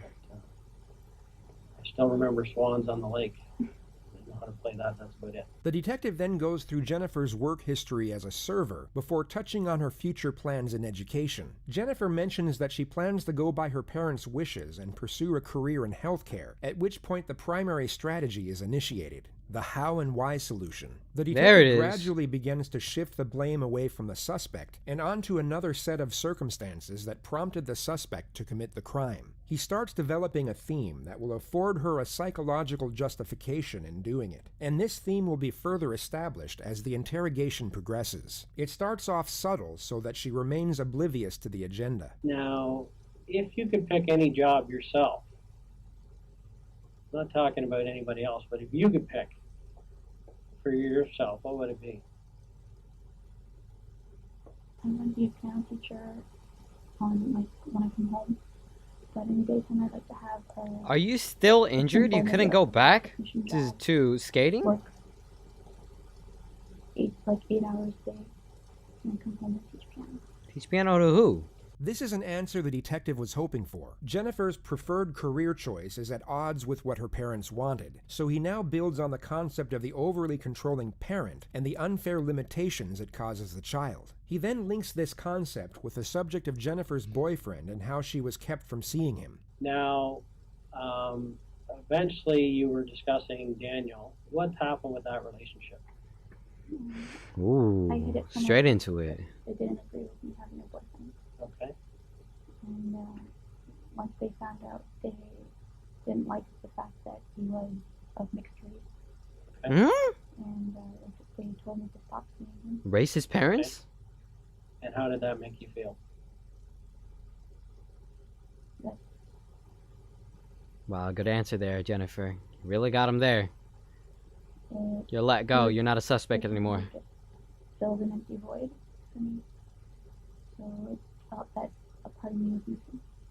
8 years of a relationship. Part was missing? Is that what you're saying? When they first told me to stop seeing him, stop talking to him, I felt like a part of me was missing, and I fell into a little bit of depression. Okay. How did they find out? One day when my mother came to pick me up, she saw me with him. He had dropped me off. Okay. Dropped you off. At Pacific Mall, and my mother was coming to pick me up from Pacific Mall. Okay. And somehow they saw each other, I guess?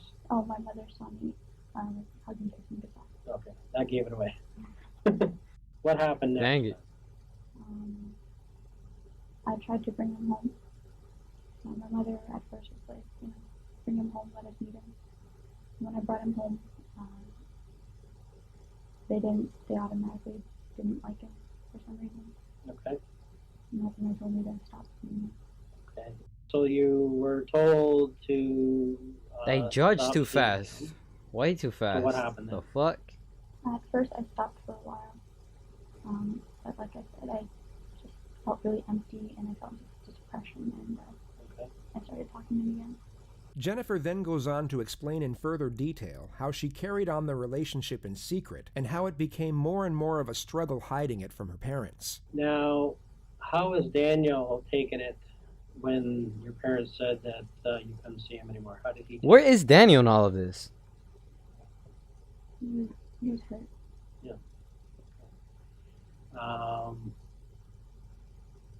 And how did you feel? Also hurt. Also hurt. Okay. She then goes on to explain that she was living with Daniel at his parents' house for 2 years, while her own parents thought she was studying at a university. And his parents were, I guess, more liberal than your parents. His parents. Damn, how do you hide that, dude? Yeah. Okay. And they I would recognized be that you broken loved too, each no other. cap. Jennifer recounts how she bought a fake diploma for $500 to show her parents, and the many other avenues she went down to keep the lie going. A fake diploma. A fake diploma for $500? You can do that? I would buy a fake diploma too. I'm not gonna lie, I would buy a fake diploma. Too fucking hard these days to get a diploma. She eventually gets out the date she was found. How did she get the money? She probably saved up from like lunch money or something. I forgot everything is so much different in 2010. She eventually gets to the day she was found out. How did you end up back home, I guess? They called up my friend, who I said I was staying with, in the middle of the night, and she was groggy and forgot what day it was, and so she's like, "Isn't she home?" And I wasn't home. Okay. She messed up.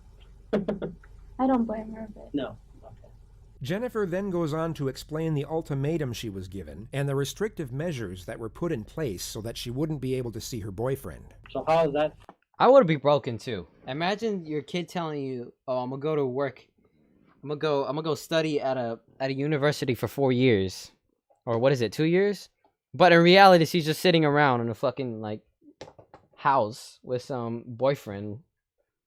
I would be mad too, but you know, just tell me that you're not going to university. Like, damn. Felt being under those guidelines for the last 18 months. it was okay. Like, Year and a half. it wasn't the best feeling in the world because, you know, I just felt a bit trapped. Okay. But it's what I chose to be with my family. Okay. And so you made a choice between what? Living out on my own with Daniel and staying home with my parents. Did you feel you really had a choice or not? There was no choice because family always comes first. Okay. Welcome to Raid Heck Shadow no. Legends. If you're They don't come first when they treat me like that. Not on my watch.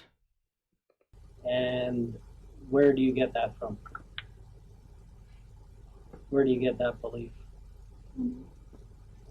Family's number one. I see now. Yes. The detective then brings up Jennifer's earlier assertion of being depressed and then affiliates it with the restrictive measures she was living under. What was the worst the depression got?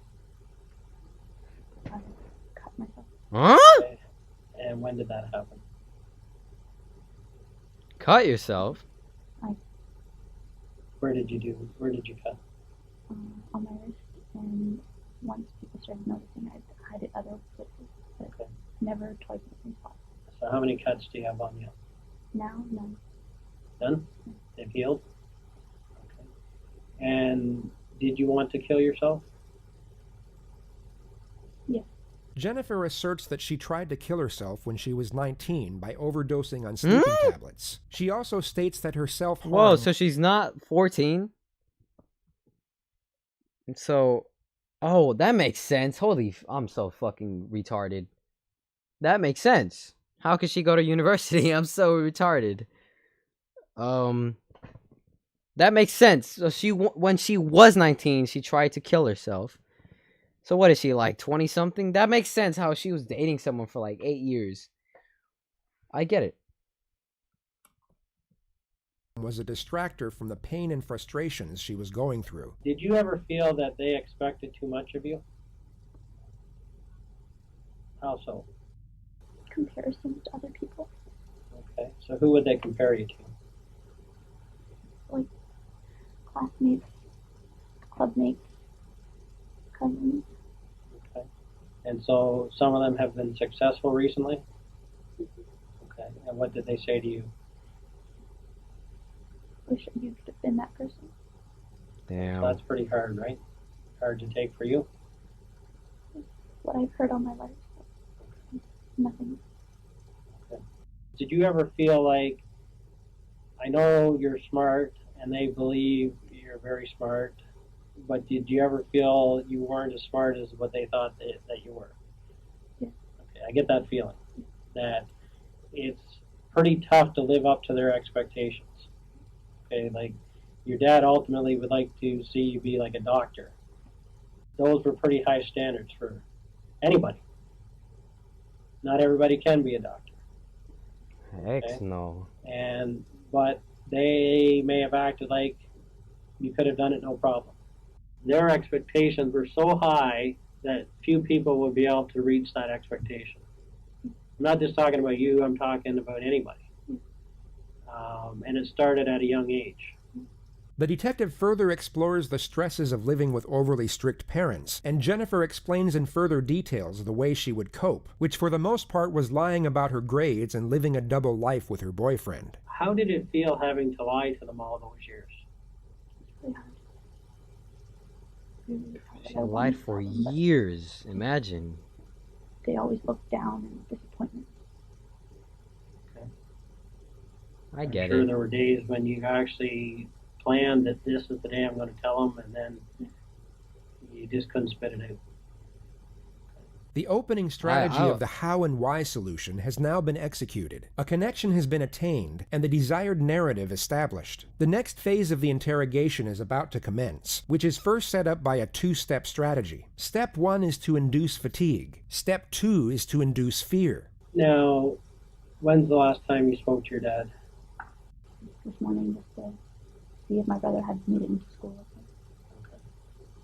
And what have you and your father discussed about this case?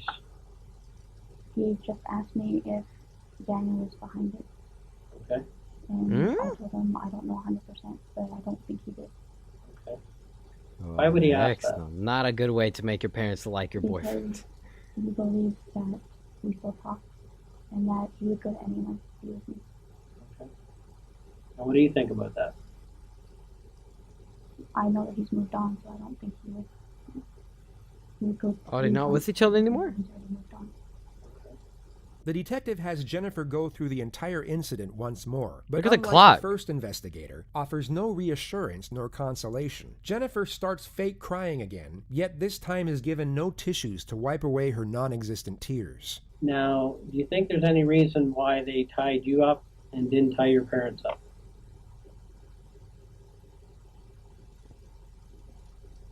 What? Hello? I don't know. We asking you so. Why does it seem odd? What did he ask? I was away Hold up. up here separated from the whole time. Sorry, I'm so retarded, but what did he ask? Tie your parents up. Wipe away Now, do non-existent. you think there's any reason why they tied you up and didn't tie your parents Ah, up? I see. So he's asking the questions he already knows the answer to. She was not tied up. Does that seem odd to you? Why does it seem odd? Because I was away up here separated from the whole time. And Wait, hold up. Because I was away up here separated from them the whole time. What you talking about? And does it make sense that they would leave a witness behind? If they were going to kill somebody? Does that make sense? I guess Just thinking about it. But it makes sense for somebody that was going to kill somebody to leave a witness behind that could describe them. Does that make common sense for killers? Oh, they caught your ass again. What do you think? They doing the little combo wombos on her. You know, I got your ass here, got your ass here, got your ass in 4K here. Doesn't take a long time to kill someone, though, does it? I know. I don't know. Jennifer's dramatics intensify as the discussion of the home invasion continues. She's trying to give off the nonverbal cue that she wants to move past the incident. The detective doesn't respond, but continues to go over the different stages of the night in more detail. He jumps from the beginning he's not to the stopping. end, to the middle, back to the end, and then back to the beginning again. None of this is for the purpose of information gathering. He is inducing mental fatigue as to diminish Jennifer's critical thinking. This is often done before a direct confrontation, as it can diminish the suspect's ability to consider the long-term consequences of a decision. Jennifer will get stressed and tired, not because she is traumatized by the event being recited, but because it's exhausting keeping up such an act when it's not genuine, and this performance eventually starts to dwindle and becomes gradually less convincing. How did the conversation end with Dad? He's not stopping. I heard He's my not gonna father- stop. My mother calling for my father. Is she smiling? And then what? Have to go through this again. Oh no, she's crying. When you went to bed, I can't even tell. I can count the pixels on my And I screen. went down. I told Ed I'd be right back, and I went down. I said hi to her, and Who's I Ed? went back up to my room. Were you injured at all during the whole process? Not really. Okay. Not really anything?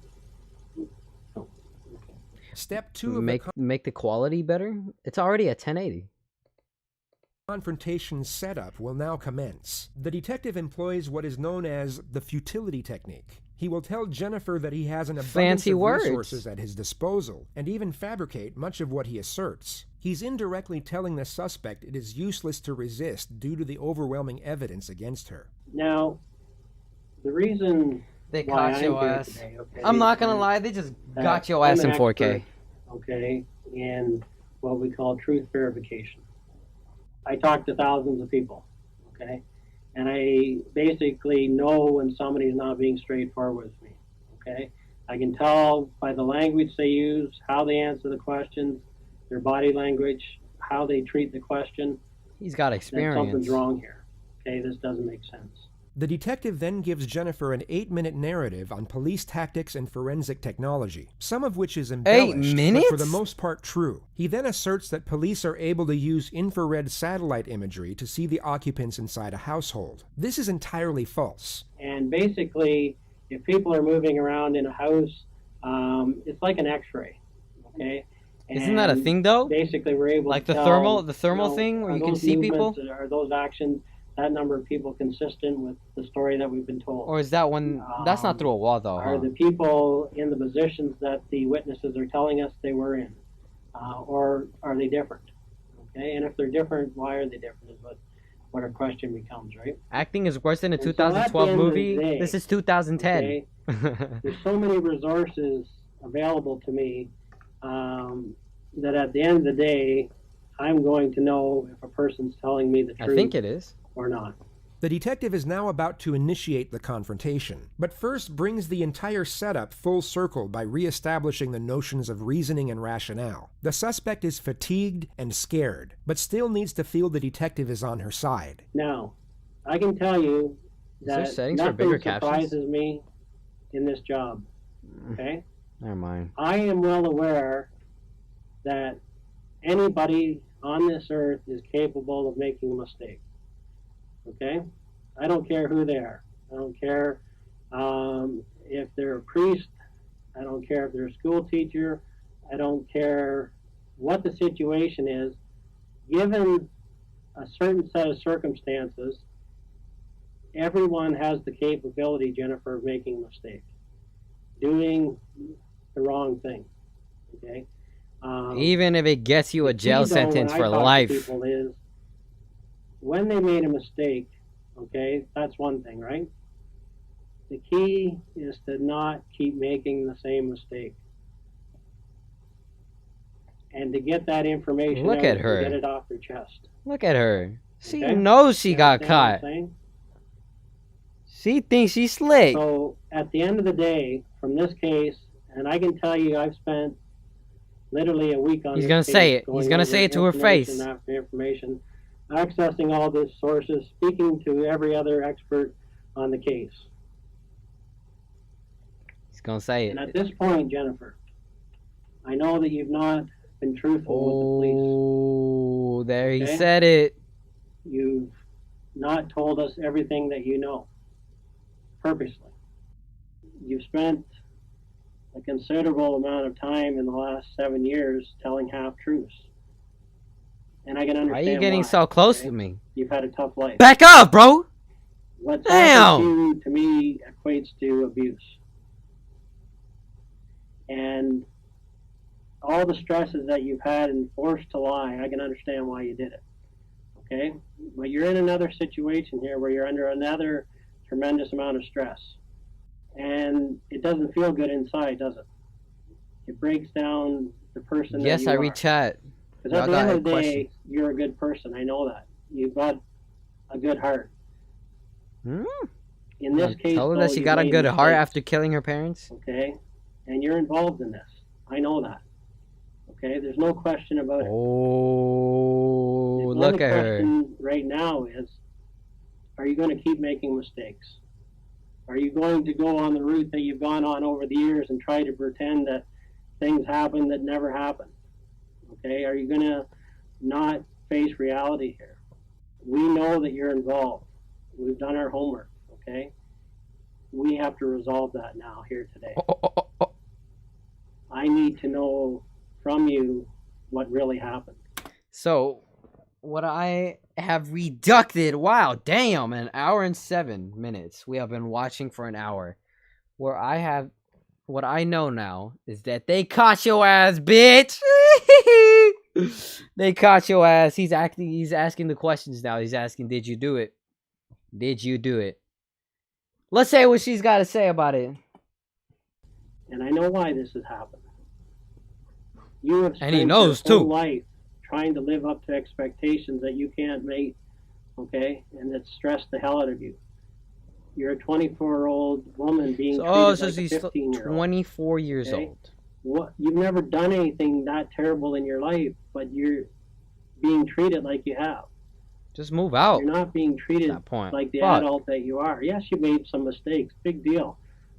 You're not the first person that has gone out and not told their parents that they're dating a guy, because in your culture they don't accept it. I understand that. I've talked to people in here that have kept that secret for their whole life from their parents. Okay, so that's not abnormal, but that puts a lot of stress on you, right? That's not easy for you, is it? Look how close he is. You No. can smell this man's breath. Get the fuck away Now, from me. What we need to get down to here today, Jen, is what really happened. This Oh, one's the brother. perfect gift for the friend who's been given. Damn. I just want to hear what she's gonna say, bro. That man has been saying the same thing over and over again. Just be honest. Well, I know what you did. We know what you did, bro. You gonna keep making the same mistakes, or you just gonna confess? We know what you did. Be honest. Don't make the same mistakes. We know what you did. I'm professional. We know what you did. You're gonna miss the same. Like, bro, shut the fuck up. She knows. Look at her. She's quiet as fuck. Look at her. You need to tell me what went on, because you know who was in that Oh, house. That brother. you do, Jen. There's no question about that. Okay. While remaining damn. empathetic and understanding, the detective still needs to keep Jennifer's confidence low. He watches for denials and stops them immediately. Letting the suspect deny her guilt will only increase Cotton confidence cannon. and morale. This needs to be stripped away as much as possible, as early as possible. There's no question about it. Okay. The focus is kept from the magnitude of the crime gotta and pee, bruh. concentrated on the justifications of why someone would commit it. Yes, their intentions might have been good, but they're not realistic. They're not, Dan, were they? Jen? Damn. Their expectations weren't realistic, were they? Now that's the cry You of couldn't live up to them, could you? defeat. They You caught tried you. to. They caught you. Right? Am I right? And finally you had to bite back, right? You had no other choice. You felt like you had no other options. You thought of everything else, including killing yourself. This is Canada. We're in the 21st century here. You cannot take everything out of a person. You can have expectations for your kids, but you can't expect them to do everything the way you want it. It doesn't feel good to have secrets, does it? No. You have to let me know what happened here. Okay? Damn. Okay. But you were involved. Right?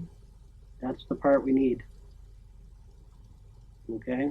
We need to hear that from you because She we know you acting were. like she innocent. The detective appears to be getting nowhere, so he now lowers the gauge of admission. A confession to a lesser offense is far easier to attain, but once it is attained, can be used to build on the more damnatory elements of the case. You'll also notice that he uses broad terms that infer guilt, yet don't directly accuse Jennifer of murder. You knew before that night that this was going to happen. I'm going to make I that see. easy So on he's not directly saying, you know, did you murder your parents? He's trying to take the around route. Were you involved in this? a true statement, right? You knew before that night that they were coming, right?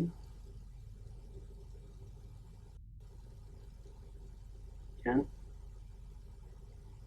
It's not worth it anymore. It's hurting you. Ah, there it is! We got him! Got him! Red dot him. She seems to be on the cusp of giving some form of admission. We got him, guys. Of giving some form of admission, yet wants reassurance as to what it means for her own sake. Got She your asks ass. this question 9 times throughout this interrogation. It's one of the few things investigators can't actually lie about, as it's been used countless times in the past to get a case thrown out under misdirection. They can avoid the question, yet they can't afford any false promises with respect to sentencing. I need to know the details. I can't even say. But I can tell you one thing is that we already know, so you can't change that. Damn. I know you did. But it got too far ahead of you, right? You didn't think this far ahead, did you? Oh, why But you do her like that? Damn. Bro said, but you wasn't good enough. You didn't think this far ahead, did you? That attitude. Back off. Look how close he is. Kiss me then. Marry me. Once they came in, Fuck you away couldn't from me, stop, onion could you? breath looking ass. Could you? Jen? Like, bro. He wants that confirmation. I know. Why didn't they stop for you? He wanted that confirmation. They were. But you were part of the planning, right? You have to tell me that part, and then we're going to work through it together. Do you know what I'm saying? You didn't want this. You wanted to stop it. You have to prove that to me now.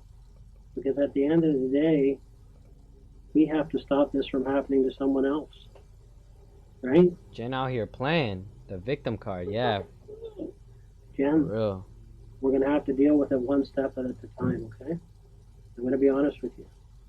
I need to know what you did.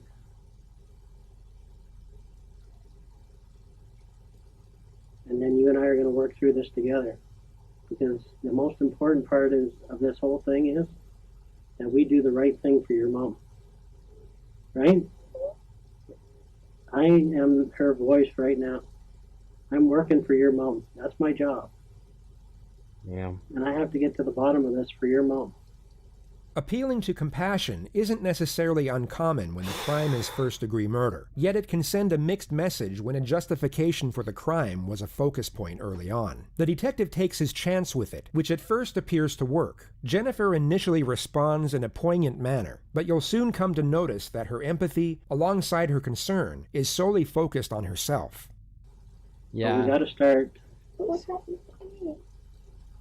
Well, I don't know at this point. Okay, because I don't know what you're going to tell me other than that you were involved, but I need to hear it. What this all was a last-ditch effort to live your own life. And Be you your own fucked person. it up! Make your own decisions. Look at all your friends. Look at all the people around you. Does anyone else have a curfew for 9 o'clock at 24 years of age? You had no choice here, Jen. I know that. Yes, you did. And You could anybody have. else in You your could have just situation would have done left. the exact Take same the thing. ultimatum. The only thing different is I would say that they'd have done it a lot earlier. They would have looked for a way out. When did you first start planning this? She has friends? No way. When did you first start planning? She When planned was it like. the final straw? What was the final straw? She planned it like That's the what this is night all before, about. bruh. Do you want to be a good person here? Jennifer knows exactly what questions to answer and what ones to ignore. Anytime a question is non-incriminating, she gives a response. Yet when they are incriminating, she remains silent. She is no doubt feeling the pressure, but still very aware of the situation and the potential ramifications of her words. Okay. She's playing You smart. know when a good person makes a mistake, This is her last they have chance. to face that mistake, right? Right? What do you think should happen? I don't know. You're going to prove to people that you know what the right thing to do is. That's what is going to happen. That's what your mom wants right now. She's watching us here. She's wondering, This is why Jen gonna parents make the right check through our decision? phones. Is Jen, after Most all likely. of this, going to come out on top doing the right thing? What if my I'm parents here check? for you, Jen. What if her parents here for your check mom. through her phone and then they just see, yo, come kill my mom the next morning? I would freak the fuck out. I'd be like, I don't know, bro.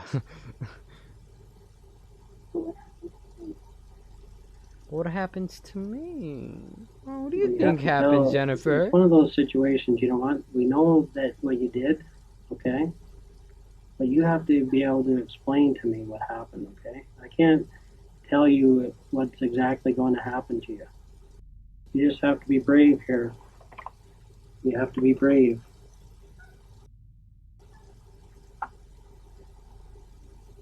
"3 hours, 20 minutes, and 26 seconds. The exact amount of time it took for Jennifer to display genuine emotion. The investigator would later testify this was the first moment the suspect was being authentic. He allows her to fixate on whatever thought brought this on, and remains completely silent for just under 2 minutes. He broke her. She's crying for real. You just gonna sit there and stare at her for 2 minutes? Sorry, aren't you?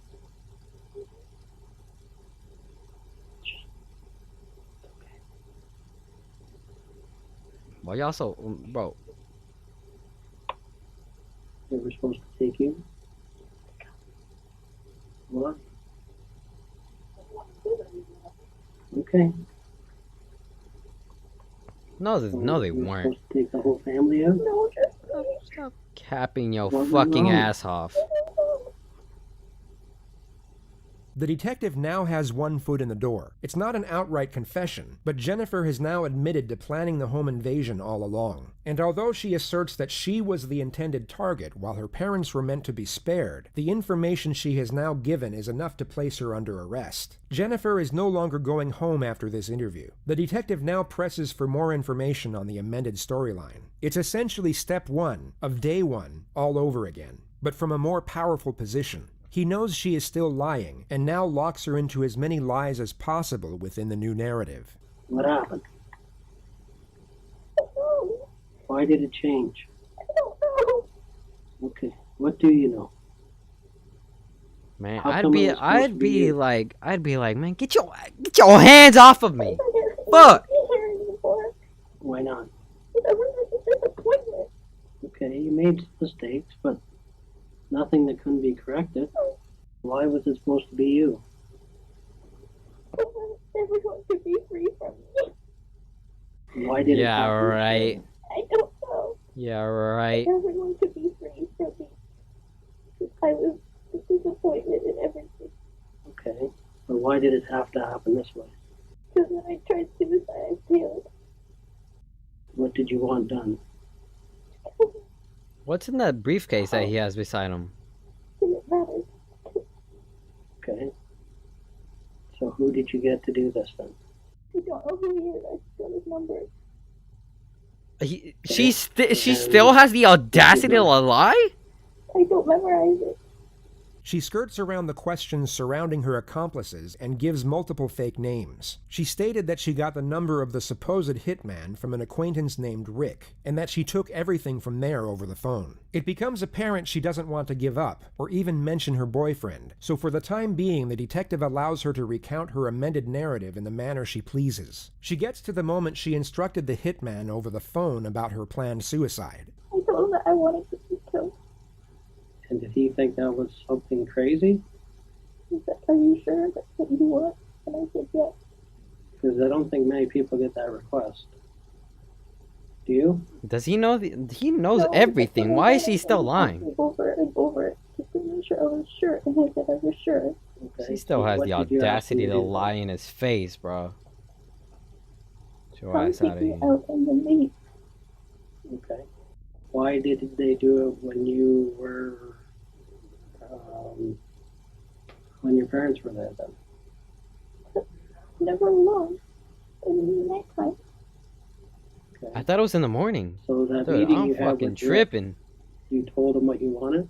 No, I just said that I wanted, if you knew anybody who could take care of something that I needed, just that I wanted to be killed. And he said what? Here's the number. Who's Did he Rick? have the number with him that That's a day? fake name, isn't it? Okay. What did he say he would do? He just like told me to take care of it. Let me do me. So your specific request to him was what? Come in and make sure you kill me. So he does come into the house, and you're the obvious only young girl there, right?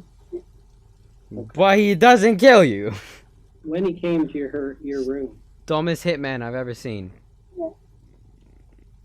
what discussions did you have? How do you pay him? You pay him? You pay him before he kills you? Where was the money? And I showed him where the money was.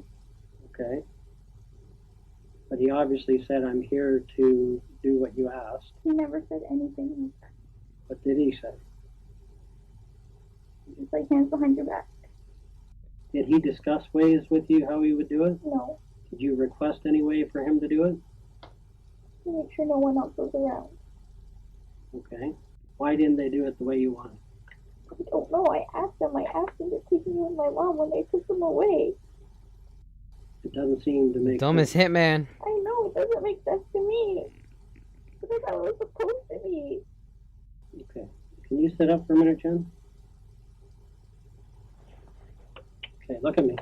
The detective wants an outright confession, and the second direct confrontation is about to commence. Only this time it will be a lot more aggressive, as he doesn't have to worry as much about the suspect locking up or requesting counsel. She is under arrest and going to jail after this interrogation, no matter what. Look at me. Okay. What I do believe is that you went to somebody. And I do believe that night you paid them the $2,000. But what's not true is it was never for you. Okay, Jen, no. Okay, you went to this person and you He asked knows them to do a everything. job. Why are you still And the trying to lie? job was for your parents. You asked them to do this job on your parents, Jen. This interrogation Let's is like be truthful. almost 4 hours long. Okay, nobody's going to come there and get the wrong people. If you wanted to kill yourself, Jen, you're not going to pay somebody $2,000 to do it. I couldn't do it myself. Okay, but there's other ways. Okay. And What? If that was going to happen, they could have taken. You're you telling her inside there was and done it other anyway. ways It to wouldn't kill matter. yourself. If you really wanted to die, all they would have had to do is pull up beside you in a car and shoot you. You made a specific request, and the job was for your mom and dad. Okay, Yeah, nobody's going to come in there and do the wrong job. He caught your ass. Okay, Lying on nobody's his gonna do mama. that. Lying on your They mama. came, you paid, and they did what they were supposed to do. Lying on your mama's And the grave. plan was for your parents. There it is, 4 hours. Jen, you have to be honest with it. This is the only thing that's in contention here. Okay? You made the mistake, okay? Everybody understands. Everybody in this police department feels sorry for you. I can tell you that right now, okay? Because they've seen what you're going through. It's so obvious, okay? That all this tension they put out, basically this is like a volcano, all right? Man, and at one point, what it is was you just talking too much about? and you erupted, okay? And you made a bad decision, okay? And once you hired this guy, there was no turning Yeah, back. but volcanoes don't do it on purpose. In the original story, you said that you hid your cell phone, okay? If it was for you, you wouldn't have hid your cell phone. That would have never happened. You hid your cell So phone. it's in It's conflict. not hidden. It's just I put it there naturally. Okay. It's what I naturally do. Okay, but you said on tape that you hid it there and that they didn't know about it. That's your language, not mine, Jen. All they wanted was so much success out of you, they were not even looking at you as a person. They were Okay, looking for but a she is success still story. getting jail time. Instead of just saying, whatever Jen wants is what's good for us. That's good game. Good game, guys. Whatever she's happy with. As long as she's happy in her life, I'm happy with it. If she wants to work at Eastside Mario's for the rest of her life, that's fine. If she wants to be a piano teacher, that's great. That's great. If she wants to continue figure skating, that's wonderful. Why would somebody figure skating. shoot someone they didn't have to shoot? I don't know. I can't figure that out. And actually not shoot the person they're supposed to shoot. I don't know. If I'm trying to figure it out. Okay, why didn't you tell us this that night then? Why do you think? Scared. Scared of what? Telling the truth?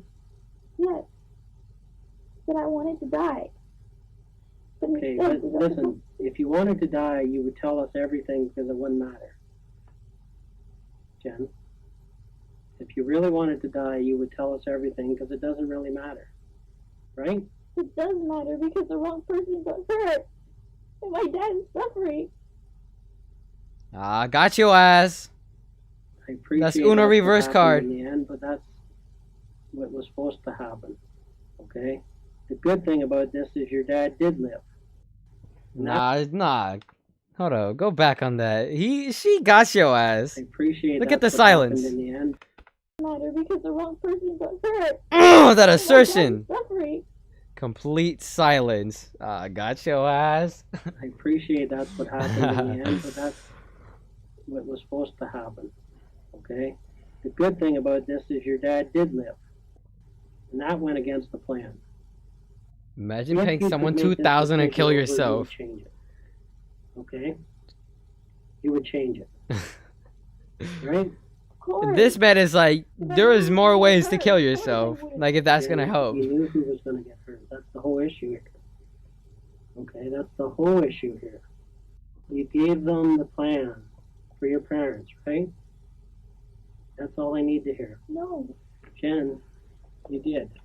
No. This and man it's is not gonna tired go already. anywhere because I wanted them to kill me. Tell me what happened. I told you what happened. Okay, all of it. You did. Okay, all you have to do is tell me right now. Man's Oh, is yeah, tired I already. made a mistake. Oh, yes, I made a mistake. This plan was for my parents. The detective gets no further admission from this point forward, so he leaves Jennifer Ah! alone for Man's got up real fast. He was fucking tired. 3 minutes to play with her hair before he comes back and charges her with first-degree murder. Okay. I need you to listen close to me, okay, Jen? I feel like that's the first things you gotta do. Like, don't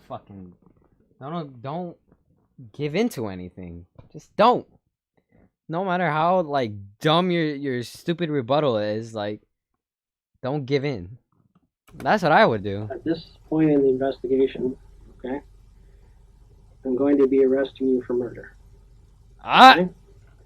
Also attempted murder and conspiracy to commit murder. You understand that? Defeat. Just have to tell me if you Good understand game. those charges. Just say yes or no. Yes. Okay. So what we're going to do right now is, do you have your own lawyer? No. No? Okay. Do you have a lawyer you would like to speak to that you know of? No. She did way too much to try it. Like, Okay. Would you like to speak to duty counsel? Would you like to speak to duty council? What does that even mean? I just want to talk to someone who can help me understand. Ah, okay. Okay, so who would that be? I don't know. So do you have a lawyer? You said that you were on my side. And I Okay, I am on your side, Jen. Yeah, What would right. you like to do? You are the one who arrested her. I don't have any idea what to do. Do you want me to call duty counsel for you? Okay. Okay. Or is there any other lawyer that you would like? Okay. So at this point, you wish to speak to duty counsel then? Ah, dude. Always gotta have a What I'm gonna have lawyer you do in is mind. actually empty all your pockets on the table here. I'm going to make sure that they're making a call to duty counsel, and we'll line that up, and you can speak to the duty counsel in private, okay? That it? Look at the clock. I like that. Defeat! Good game. Call to duty counsel, and we're just waiting for them to call back, okay? Need a drink of water or anything? What's that? I do have to go and speak to these officers, but I'll come back and speak to you, okay? But we gotta take care of the lawyers, okay? Why are you still That's the priority. acting like... Okay. Damn, Mans did such a good job, bro. The next time Jennifer would see this detective would be when he testified at her trial. It began on the 14th of March, 2014, and Jennifer pled not guilty to all charges. Her interrogation tape was one of the more damning pieces of evidence put forward by the prosecution. Yet the most damning were the 116 text messages between her and her boyfriend in the 6 hours leading up to the murder. They thought using burner phones to communicate would cover their tracks, yet forensics were able to uncover the entire discussion just 1 month after the incident. They spoke in detail about how the crime would be carried out, and it was enough to convict them both, as well as each of the intruders who were linked to the crime via DNA evidence and witness testimony. They were all found guilty of first-degree murder and given a life sentence without the possibility of parole for 25 years. Jennifer Pan is now 34 years of age. She is currently serving her sentence at the Grand Valley Institution for Women in Kitchener, Ontario. They have a She whole will be ass first jail just for eligible women? parole in November of 2035. Wait, what? Hold up. What? In November of 2035. 2035, that's good game. We caught your ass, Jennifer Pan. So what I heard is that she had a whole ass so let's search her up though. Jennifer, oh shit. Jennifer Pan is Canadian, was convicted 2000. See, it was 2010. Kill for hire attack targeting both of her parents. 1986. Damn, my mom is 1985. Tiger parenting into her mid-20s. The attack resulted in death of her mother. Jennifer Pan's father. Oh, hold up. Let's finish. Let's see what they say. Nothing. What about your dad? Oh, there you go. Mercedes, and he loves that baby. Is that right?